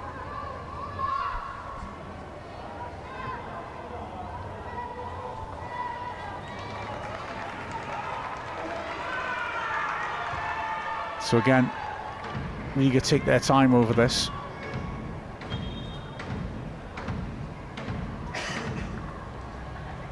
Matami, testing ball. Harvey again does well against Bremer. Thomas makes it stick. But they're getting to the second balls really consistently, and Takahira is starting to become an attacking force. That's overdone. Callis is after it.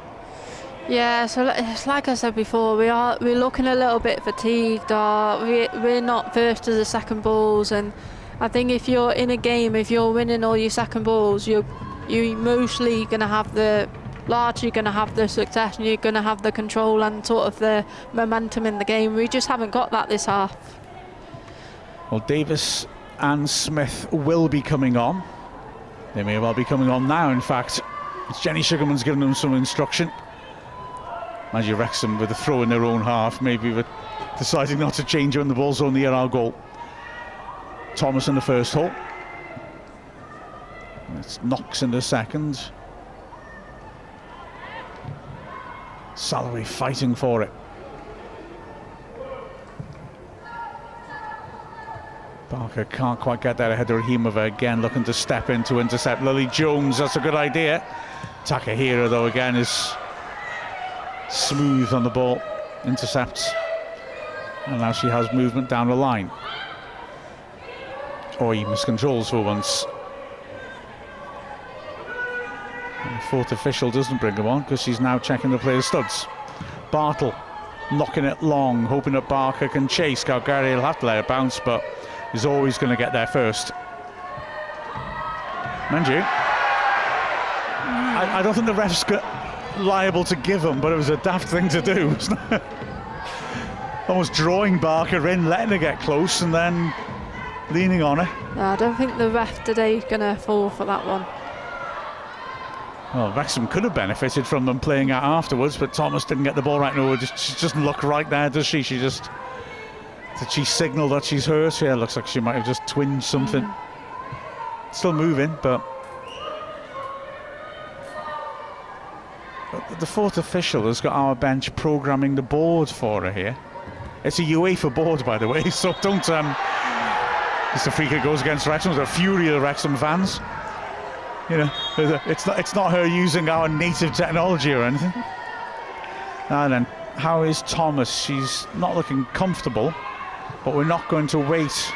Mahmood and Sadler are going to warm up, and so Wrexham make the changes. Well, Thomas is coming off. Smith to come on. This might be a holding pattern until we can bring another striker on, perhaps. So Smith on, and Davis is going to replace Salloway. Feels like a three at the back, I guess. Yeah, possibly. I just wonder if Thomas was the original change, because I think we had the board ready with the fourth official, and then one of the staff members has to go quickly change it, and then obviously they've sent more attacking subs out to warm up. Yeah, I suspect so. So let's see how it settles down. Will Reedford go across the left wing back as she did in the game on Wednesday? Can this just change the balance? Davis is after that. Priere gets to the loose ball first and wins a corner off Smith. Again, these are a really important part of the game now. You want your leaders in the team, and not just Jodie Bartle, but other leaders in the team, and say, come on, not got long left. We need to get control of this game. We know we're better than this, but we know that we're tired. But we have to keep going. We have to keep pushing. They've got to keep encouraging each other, because we just need, have you seen some of the goals we scored this week? We only need half a chance, and we scored some wonderful goals, but we're just not even getting these half chances at the minute. Here comes the away swinger. It's into a decent area. Gary gets the touch once more. Cato pulling it back, and Takehira just couldn't get the proper contact. Only Barker is up there. Craven decides to throw and throws well. Barker wanted the early service. I think Craven probably made the right choice there though. And now Wrexham have worked that well. Smith finds Francis Jones. Barker is making the run in to out. Draws the defender with her and leaves her in a trail. That's nice. 2 in the box, another 2 arriving. Khalees is battling well with her, to be fair. Barker is determined to make something of this, and she wins the throw-in. Great stuff from Barker. Yeah, and it does appear we have made that change in formation with that back three and our 2 wing backs. Lee Jones looks to deliver. Bremer to Cato. Here is Bremer again, miscontrols Davis, snaps in with the tackle. The Wrexham fans love that. So yeah, Reedford now the left wing back, Francis Jones right. Davis, Bartle and Harvey are the centre backs. Smith and Jones in midfield.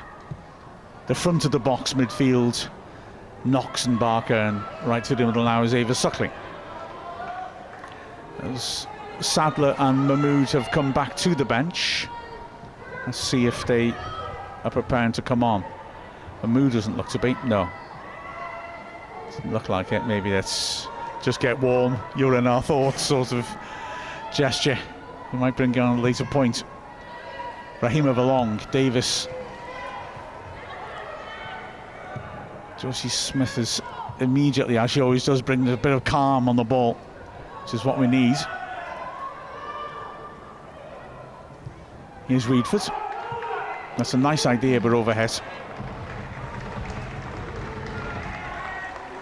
We're just giving them something different to think about now. They need to work out exactly what we're doing before they can, you know, maybe settle into their rhythm again. Yeah, and how often have we in the last year, have we as a club been in this position? 3-1 down in such a high stakes game.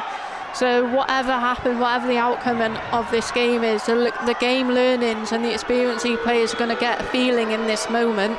How do you overcome this moment? How do you control your emotions and manage your behaviours in these moments? So it's going to be a massive learning curve for the season ahead. Well, Rahimova, the crowd are doing a beautiful job of stirring things up. Rahimova wasted time, the crowd pointed out, the ref agreed and turned the throw over. Rahimova seems quite wound up. She's lucky not to get booked as well, to be honest. So here we are with Knox. And the crowd are certainly involved. Suckley looking for Francis Jones. Again, snappy passing from Smith. Bartle. And Lily Jones goes down. Not enough contact there.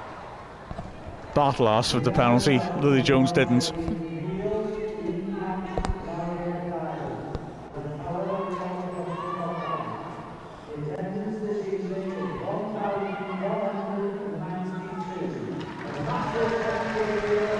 $1,192 is the attendance. Torresova on the ball again. Takehira. Pierre protecting the ball. Oh, Wrexham just needs something to come their way. They feel they got the bit between their teeth a bit more. Look a little bit more familiar, this shape, and just trying to ask questions. Pierre wants it. Goes back to Takehira instead. And it's good pressure. Throw in. You can see Francis Jones just runs so hard. She looks so tired as she gets up, but she'll go to the well again. Here she is. Bartle.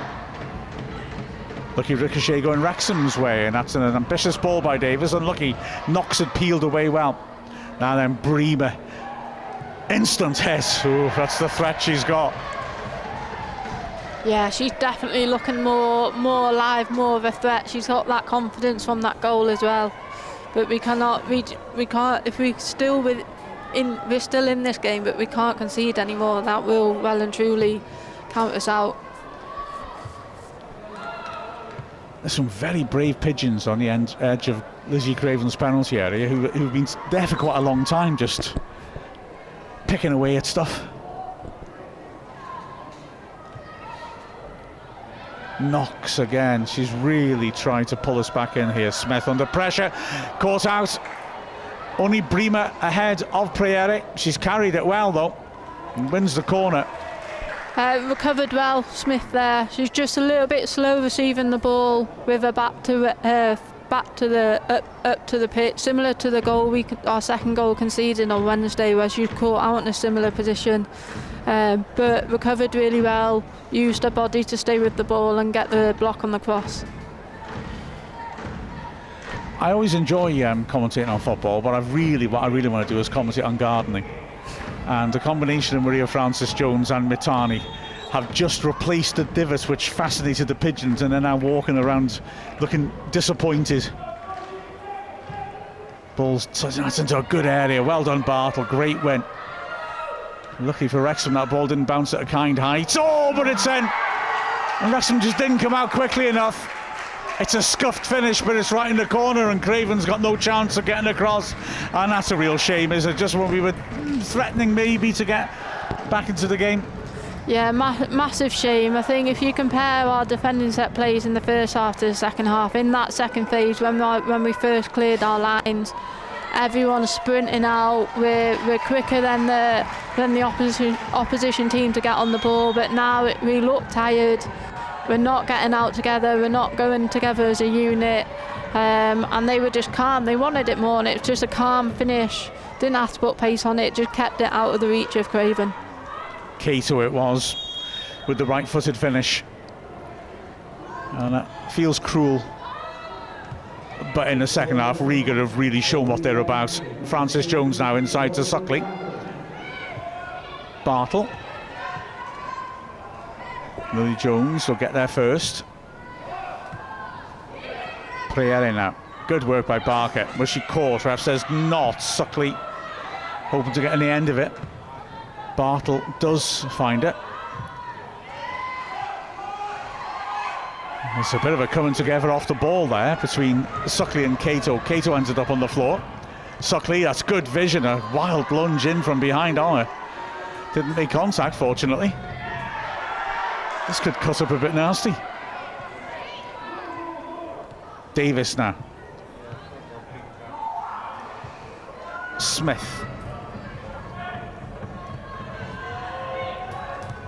Bartle looking to send Barker away. Well read again by Takahira.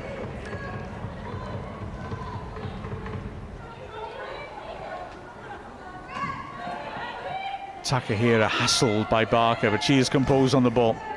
Oi. Lily Jones, good strength. And here's Francis-Jones.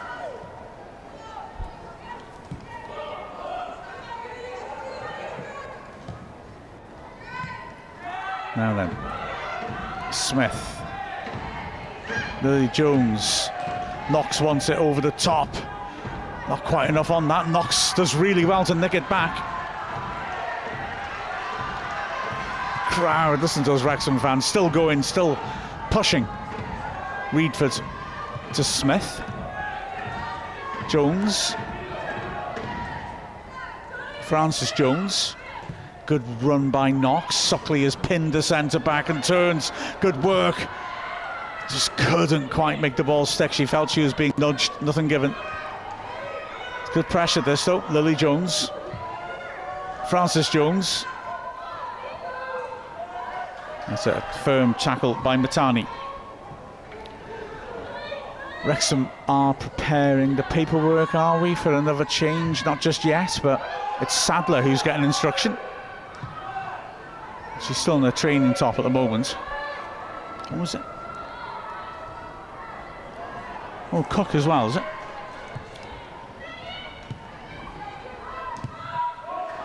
Oh yeah, I can see it now. I got spotter's eye from Dell. I didn't spot her at all.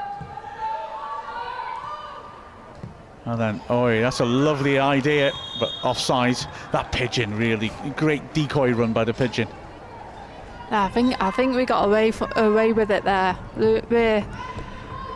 It's just a little bit of a delayed reaction to follow that through ball. It looks like Lily Jones, she's struggling a little bit. I mean, she's worked her socks off these last 2 games.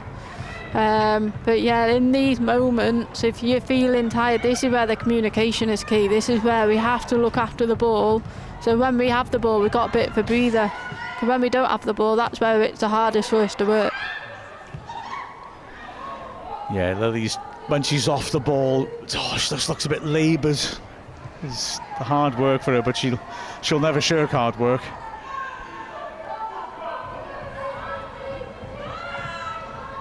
So Barker closing down and hurrying and did really well.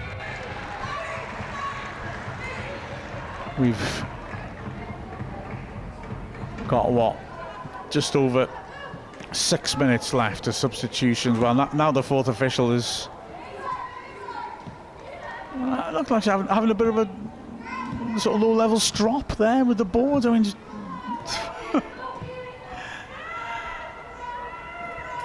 she doesn't look happy in her work, to me. To be fair, I think a 4th official is probably I would not want to be in that position. You've got both managers, both lots of coaching staff who could be giving you an earful at any sort of decision that the referee gives, like that person has control over that referee. Yeah, so true. And she's just standing there stoically in the middle thinking, I didn't want to be a 4th official. I wanted to be a lumberjack. Ooh, that was a inadvertent bit of skill there by Kellis. And now here they come again. Bremer on the charge down the right-hand side. First touch just gives Harvey a chance. Again, Harvey does really well. And again. Davis keeping the ball moving forwards. Smith. Davis once more. So now we'll make those changes. Lily Jones and Dees, well spotted, will be coming off. Michaela Cook will come on. She can come on the left. Reedford can slot in one and go back into the midfield position. That is her specialism. And Ava Suckley will be given a break, and Evie Sadler will get her first taste of European action. Sadler walks off on the, beg your pardon, Suckley walks off on the far side, gets a great ovation from the Wrexham fans there as she walks past them. And Sadler now up front. I can't wait to see more of Sadler. Sorry. 2 really exciting changes there, but I can't help but think that should they have been done a lot sooner. For 5 minutes to try get over this goal deficit is a big ask. So could the right changes possibly, but in my opinion probably could have happened a lot sooner. Stooping header by Davis is clears. Smith. Bremer picks a pocket and draws the foul.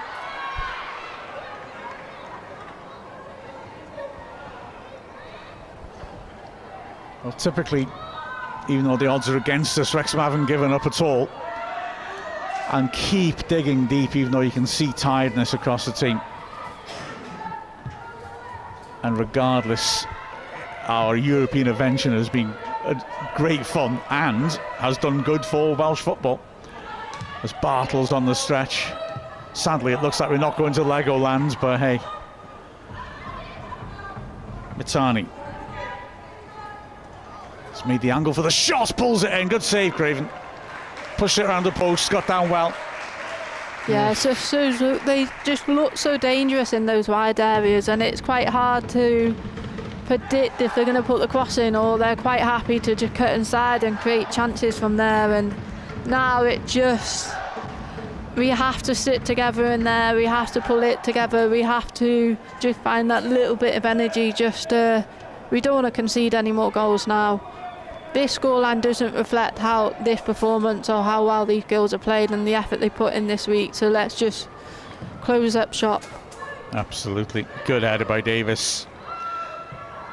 Cato back in. Takahiro held her up well. Kato again, great diving header clear by Francis Jones, then Bartle. Wrexham fighting to defend the penalty area. No foul given there. Bremer attacks it. Davis did brilliantly there. Stuck to a goal kick as she puts it onto the striker. And she's not had long to make an impression, but Davis has won a few good battles with the Riga attackers. Wouldn't expect anything less than from Phoebe Davis. So true. Francis Jones.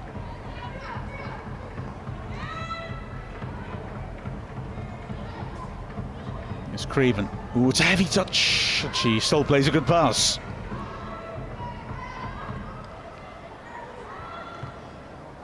Now then, Barker will want to get on the end of that. Can't quite get there.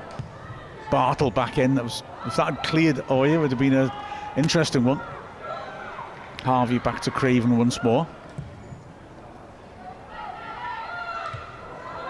Well won by Rahimova.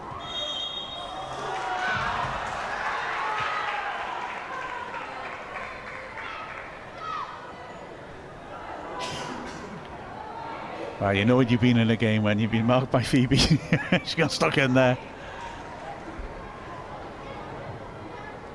Tired legs, you can see we're giving away fouls that perhaps we don't normally give away. Riga have completely grown in confidence and they're looking a lot fresher than we are, not going to lie. But that's nothing, that's just still full credit to the performance that they put in the last 2 days, that our girls have put in the last 2 games. Bartle has got on the end of a few awkward set pieces into our box in the second half. Yeah, she performs that zonal role really, really well. So she doesn't, if you watch her closely, she doesn't often pick up and mark players. She's always the free one and she'll always drop a little bit sooner than the rest of the people so that she can mop up and head the ball as a free player. Riga are about to make a change. But not yet as play continues.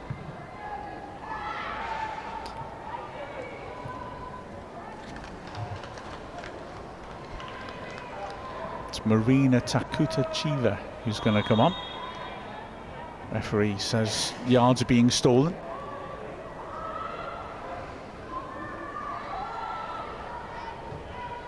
Bremer. Davis battling with her. Bremer's done well. Gets the corner.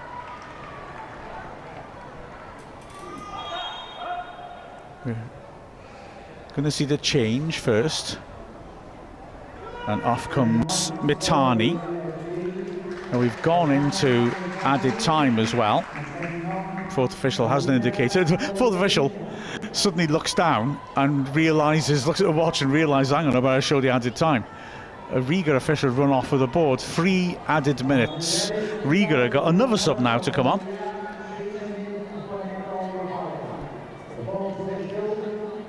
Craven comes. It's it partly away. Good scrapping by Barker.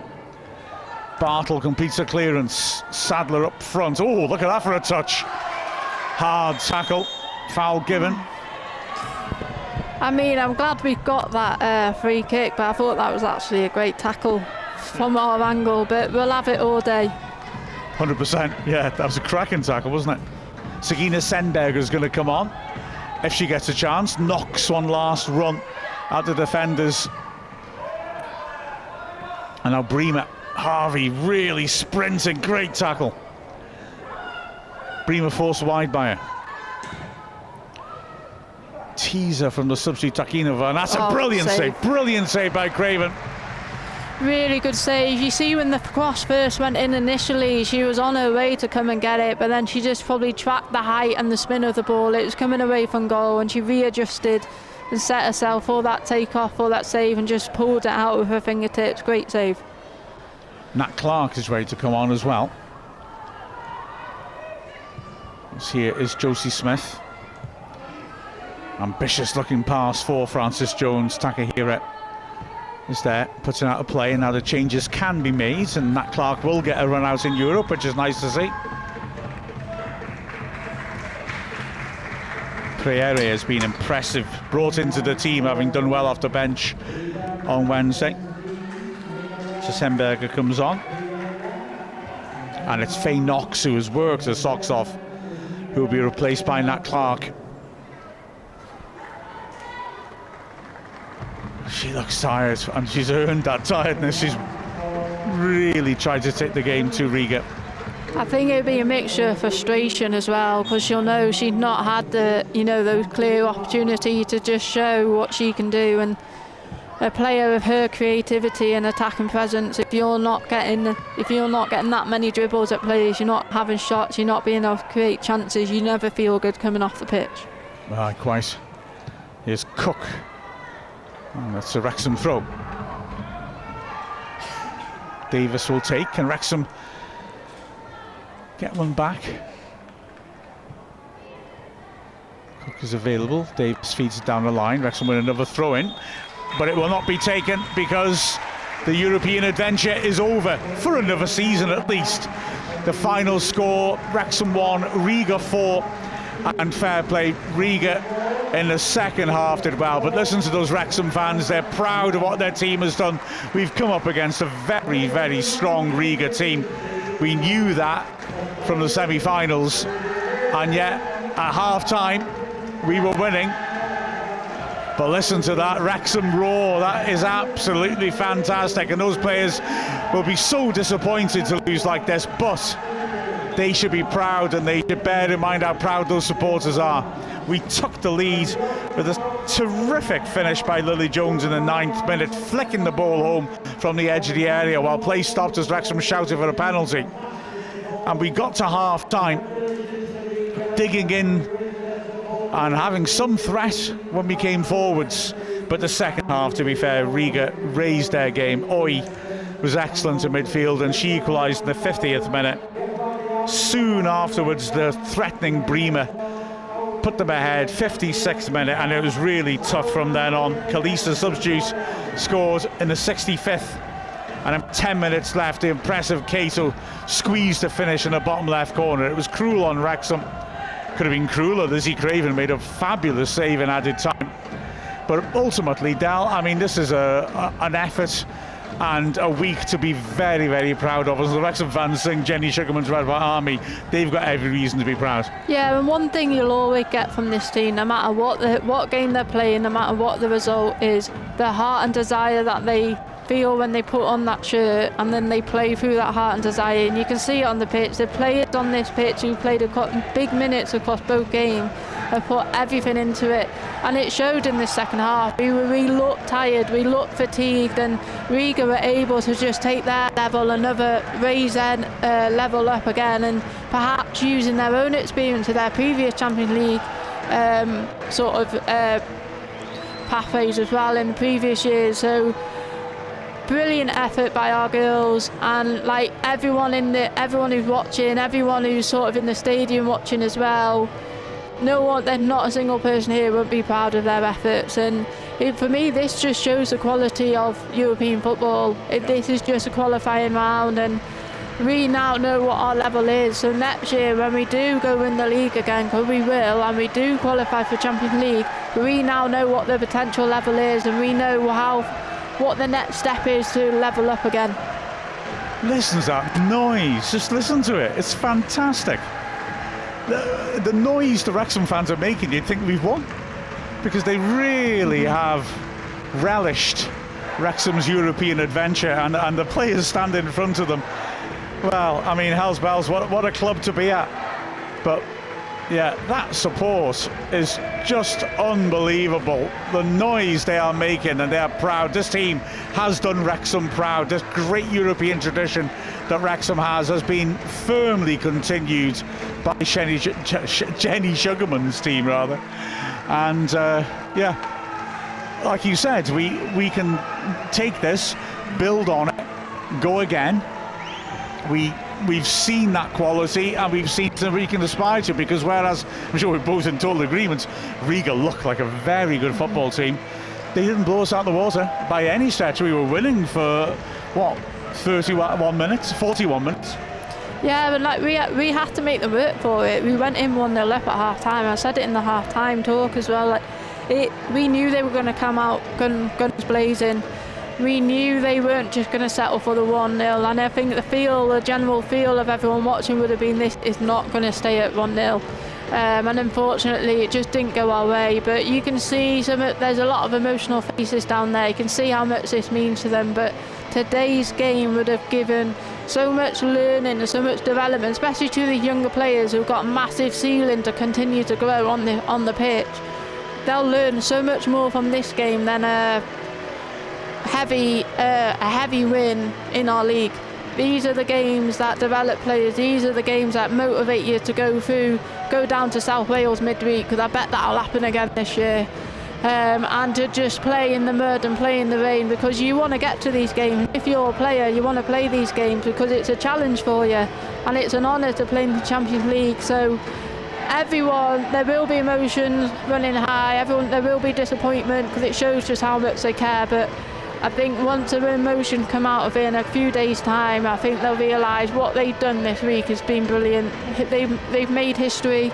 First Welsh team in the current format of the Adran Premier to win a game, to score that many goals. So I'm so proud of the girls, and I'm really excited for the future.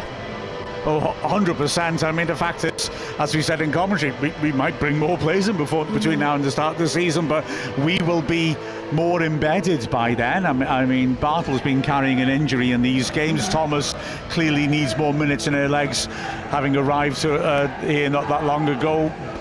We look like a team which has more gears to go through as well. And you know, you've got all, but we've got to manage this now. 5 weeks without a game competitively. That's a bit of a challenge, but nonetheless, God, you've got to feel that we're going to hit that Adran League running and we begin building again. Yeah, it's a really funny pre-season when you're playing in this Champions League, because you've got to start very early. So these girls have not had much of a break compared to other teams in the Adran Premier. And they've not had really much of a lead-in of games into these fixtures, because naturally all the clubs around are still in the off-season at that point. But now it's just a really important moment, and I think the talk now would be, how do we take this disappointment, how do we use this to motivate us and to push us forwards? Because like you said, we've got 5 weeks and there's no competitive games, so naturally it might be a little bit harder to keep the mojo high, because the last few weeks they've been building up to this week. So now we're building up to the start of the season, but it is so long away. So it'd be really up to the coaching staff and all the staff off the pitch will be put to task over the next 5 weeks to keep the standards high, because they set the bar now this week, the performances, and I'm fully expecting this team to completely blow the league away. Yeah, I mean, that is the logical conclusion for what will happen, because we are looking so good and we have brought in such quality. And just there, we looked in the huddle, and it reminds me, of course, Michaela Grey Goose is Wild Goose. Wild Goose. She's nearing fitness again. That's a heck of a player to add in at the back. But yeah, I mean, it's been a super achievement in so many different ways. And the weird thing is, of course, that you're not used to losing, and you quite like to get back on the horse again and have another go and make up. And we've got 5 weeks to wait. That's a bit frustrating for them. Yeah, and but that's what I mean. I said it before. We're not used to going behind, and we're not used to losing to a team that is at the minute in this modern era, or the Jenny Sugarman era. We're not used to losing to a result like that by a team that completely outplays us. So yes, we did lose games last season, but I don't think teams I never thought in those losses that team was so much better than us, so we were just completely outplayed. Whereas this Champions League, and this is why you want to be in it as a player and a coach, it just raises the level a little bit. And we talk about a lot often that the players haven't experienced being on this stage. Well, these staff members haven't. Yeah. And the hope is the majority of these staff members are still going to be here in a year's time when we go win the league and we go Champions League again, and they'll learn from it as well. Yeah, exactly so. And it's got to benefit players anyway. And Maria Francis-Jones now knows that she can, in both matches, shown that she can play in the Champions League and really cause problems for the opposition. It must do a boost for you when you sit down afterwards and let it settle down and think, okay, maybe they were better than us, but players like Francis Jones can look at it and say, yeah, but I still performed at that level. Yeah, and I think I wouldn't go so far to say Riga outplayed us in the second half. I just think they latched on to and took advantage of us looking tired and being tired, and in that you go a little bit disorganised with your units, and as soon as we were disorganised, we were organised in the first half, they couldn't break through us. So the second we went a little bit disorganised, that's when they broke through us. So they probably played the long game. They were just waiting. They possibly knew they would come into it later on into the game, but again, it just sets a standard of where we are, where we're at, and fitness levels for our team are brilliant already. The best in the league last season, and they'll be the best in the league this season. But how do we get that fitness level another level up? But it's like I said before, it's a peculiar time of the pre-season. It's a lot of teams have just started back just last week or this week. And you, at this point of the year, you're usually building up your fitness, where these have had to reach full fitness to compete and perform in these games. Gosh, you saw close-ups then on the monitor of Jodie Bartle, who's been making a very powerful-looking speech to the players. I mean, she is such an inspirational leader. We got such character as well in that squad, as well as in the coaching staff. And she's, well, really just, I think we can all know it's going to be telling them how proud they should be. And they most certainly should be. We don't get to go to Denmark, but having said that, you know, we are heading to those places, let's be honest, because we've shown that we can compete. We've shown quality. The leaps forwards we're taking every summer now are absolutely remarkable. I mean, as well, looking at players like Reedford and Salloway, young players coming in, look very comfortable, didn't they, in the game? Yeah, and it's just down to that recruitment process. They're recruiting players for certain positions, but they're recruiting players that they know that they've got a lot of growth in them, and they know that they're coachable, and they're going to put the work in them. So imagine how talented some of this squad is now, and the young players are now. In a year's time, when we're back here playing Champions League football again, whether it's here or elsewhere, imagine the level of growth they will have taken. So I'm really excited for this team, and in general the future, but I'm really excited for this upcoming season. Absolutely. So, as you know, as well, like you see, young players. I mean, there's some players as well that we haven't seen much of because of injuries. Evie Sadler, for example, I briefly said in commentary, is a very exciting prospect that we haven't seen much of, but what we have seen looks good. She looks like a good, strong, direct striker. There they are. The Wrexham fans have stayed through that long huddle and are making a great noise once more.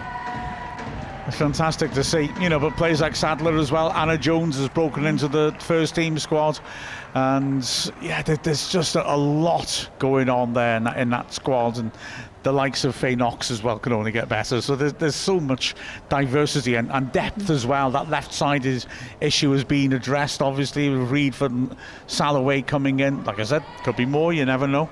And Cook, of course. There's a real balance, and those three players really show the sort of range of options we got to try and vary things tactically down that side of the pitch as well. Yeah, and like we say it literally every year, the strength and depth of this team just increases, and it's just getting massively more exciting, and it's just getting more competitive as well. So it means if you're in that starting 11, you know, right, today I've got to perform because I've got someone on the bench who's itching to have my spot, and if I don't perform, she's going to get her chance, and she's a good player too. So if she gets her chance, and she keeps it, and she does well, she keeps me out of the squad, or keep me out of the starting 11, and that is what drives competitiveness. You know, good competitiveness in the team, but that's what drives player development, and that's, if you want to develop as a player, you need to compete. You need to be comfortable with competing for spots as well, and that's going to make you a better player. Well, yeah, just as you were saying about backup and putting pressure on players in the team, you see Lucy Farrell going and hugging Becky Saviuk and Jen Sugarman, you know, another player that illustrates the depth of quality that we've got. And it really, yeah, it's just exciting to see, and good as well to see players like Phoebe Davis, who've been around the club for so long, getting a chance to play in Europe. I mean, what a fantastic thought. Not something you'd expect when you could be playing in Brumbo and Ponky and places like that. Yeah, and like we talk about these young players a lot, the ceiling and the growth they've got and the potential they've got, but we've got a hell of a lot of experience in this team as well, who've played many years of football, whether it's in the Welsh leagues or in the English leagues, who worked really hard to be here this week, to be in the squad, to have opportunities on the pitch, and you just know those sort of players are really going to treasure these moments. Yeah, absolutely. So it's been one hell of an adventure, and it's just another step towards it. And in losing this game, we really mustn't forget the fact of what happened on Wednesday.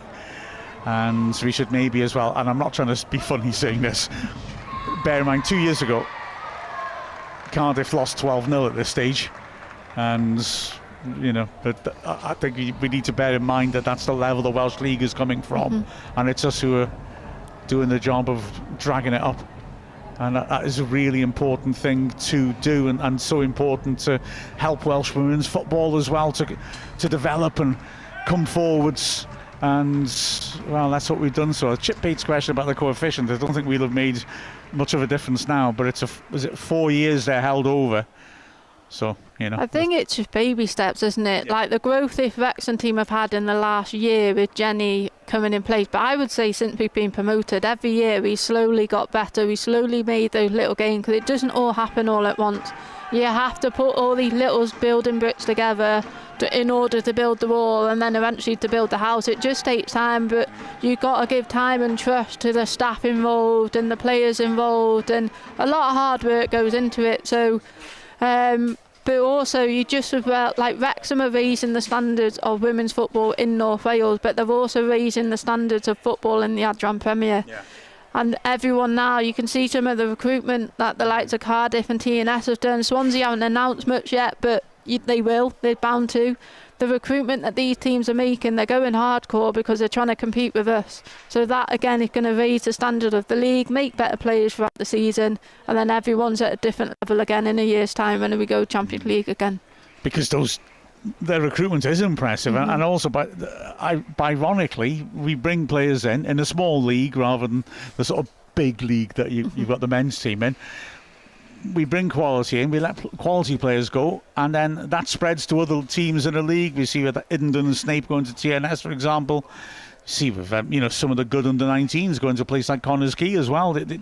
We're having a very literal trickle-down effect with the division and spreading quality around. It's fantastic. Yeah, there's some really exciting players in North Wales as well, and we want these players in the North Wales League to be having some of our younger players that aren't quite ready for our first team yet. But with the hope is, I like to think they'll just be keeping an eye on them for the future as well. Yeah, absolutely. So it's a shame we haven't got an under-19 team. The Northern League, of course, was scrapped. But having said that, we still are developing young talents. We've got players in like Isabella Barnett, for example, in the squad. And it's exciting to see that as well. So we've got a hell of a lot to look forward to this season. And this big squad, it helps to keep them happy that we've got 2 cup competitions, and in the earlier stages, let's be honest, you would expect to be able to rotate your team very heavily and still go through. So that's good, because you can keep people involved. You can give goalkeepers good chances to play a good number of matches, and that's, in that regard, it's quite a nicely set up season, I think. Yeah, and I think these next 5 weeks are going to be really, really key for the coaching staff, because they're going to be challenging these players, and they'll be going right, who wants to start in that first game? Whoever we're playing when their fixtures come out, who wants to start that first game, and who wants to set their mark and be the one that has to be pushed out of that starting 11 rather than the one trying to fight for it. But like these girls, they'll know, being in training the last few weeks, they'll see the quality. They'll see they need to up their game this year, not just for this week to play in these sort of games, but just for the season ahead. And they'll know, like, coming in, a big squad depth is really, really key to cover injuries and illnesses and so on. But just the pictures and the sort of sessions they'll be able to do weekly on the pitch, the competitiveness and how hard they have to train to just overcome their teammate in training to get themselves onto this pitch is just massive. So yeah, these players will know they have to fight for it, and they'll know every single game. So if you've got these younger players who might only really get and like their main game time in cup games, they're going to be like, well, I want to win this game so that I can continue to get more games, and the more games I have, the more opportunities I get to prove myself for the league games. Yeah, it's fascinating to look at. I mean, you look at players like Michaela Cook's position, for example. Like I said, it's quite a long time until the real stuff starts in the league now as well. And, you know, Cook will be so disappointed to not start one of these 2 European matches. Well, she's got a chance. She's got an extended chance in training to show what she's all about and you know, knock on that door in a sustained manner. It's a fascinating dynamic and interesting one to manage, but I think ultimately a positive one. Yeah, and I think part of the sort of the group, the coaching staff and like the group as a whole, they're planning for these 5 weeks now. So they would have had a plan in place to prepare for this week. They probably have 2 plans in place for the next 5 weeks. Are we going to Denmark and we preparing for those games, or is it the 5 week leading into the league? So they would have picked their pre-season fixtures very carefully. Who can they play to help keep the standards of what they've had this week, to keep the momentum going for our players, to keep that challenge going, to keep the motivation to perform going, to put us in our best foot forward for the first league game of the season. Yeah, exactly. So, and you know, we know, like you said, that they're prepared for this, that they're ready to apply that plan. It'll need careful managing, but careful thought of management is exactly, I think, what this setup is all about. You deserve a medal, you do, because you did the cracking racecourse ramble yesterday, and then here you are again. We're all mining you for information. So it's a fair play to you. You've really got stuck in and put a heck of a shift you've doing to sit down. You were at a match this morning as well, weren't you? Yeah, I was in work this morning. Yeah. You're a machine. No, it's just football. I love talking about football, but I love this club even more. Oh, fair play. That is brilliant. Well, I'll tell you what, this team's made you proud today. Despite the scoreline, we've achieved fantastic things this week. Let's have a listen to what the manager thought of it all. We'll head across and speak to Jenny Sugarman.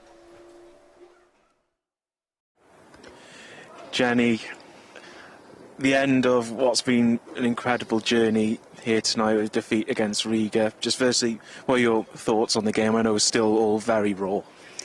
I thought for the first 45 we were excellent, which is probably a bit different to the last game. I thought we came out with intent, we came out with a game plan. I thought we could really nullify some of their threats. Like 11, I think you saw second half, was outstanding and really sort of turned the screw on us. But for the first half, probably for 60 minutes, we kept her incredibly quiet. 80 as well, and number 10, the job that Harves and Jodie did on her, because she's a big talent and she's gonna have a very bright future in the game. So I thought for 45 minutes, probably up to 55-60, I thought we were excellent. I think what you've seen at the end of that is a better side. We've been beaten by a better side with some top quality individual players.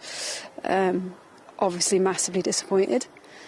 We wanted this journey to go on. Like, we wanted the fans to be able to enjoy this journey a little bit longer with us, because we worked really hard to get here.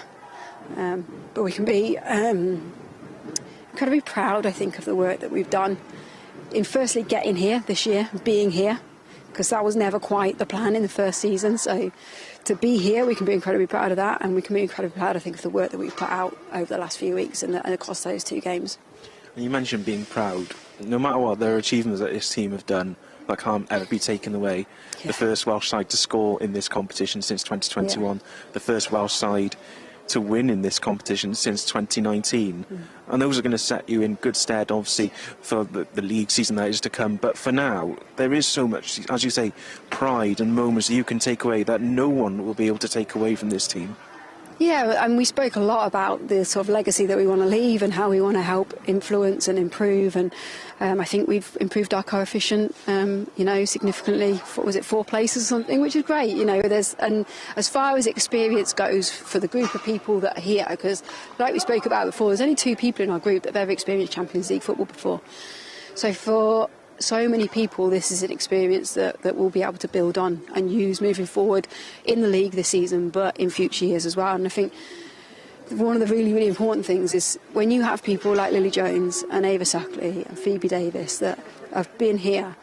They are the fabric of this football club. For them to be able to put that experience into their connection with this club is, I think, something that we're all really proud of for them as well. Final one for me. I heard it in the huddle when you were speaking that you've had this opportunity to manage in the Champions League. So just for you personally, what has this journey been like for you, and how will you remember it and also build on it? Because this team, I know, will want to be here again in a year's time. That's exactly it, isn't it? It's the motivation to go again and do it again next year and the year after and the year after that, and just to make this team better, have more of these days, have more of these experiences, make it last. To be back. We'll be back. Diolch, Jenny. Diolch.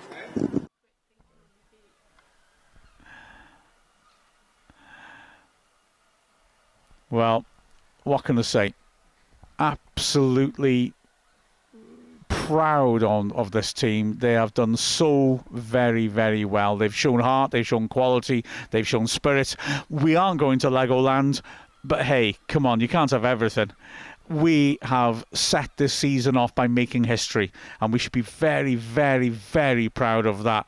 This team, this club just keeps going, and they're going to give us so much more to be proud of. And so are those fans as well, aren't they? Outrageous. We can hear them all in the car park drumming and going crazy. Oh, wow. What a club. You just got to love it. And yeah, we're very, very lucky to share these games with you. Thank you so much for watching.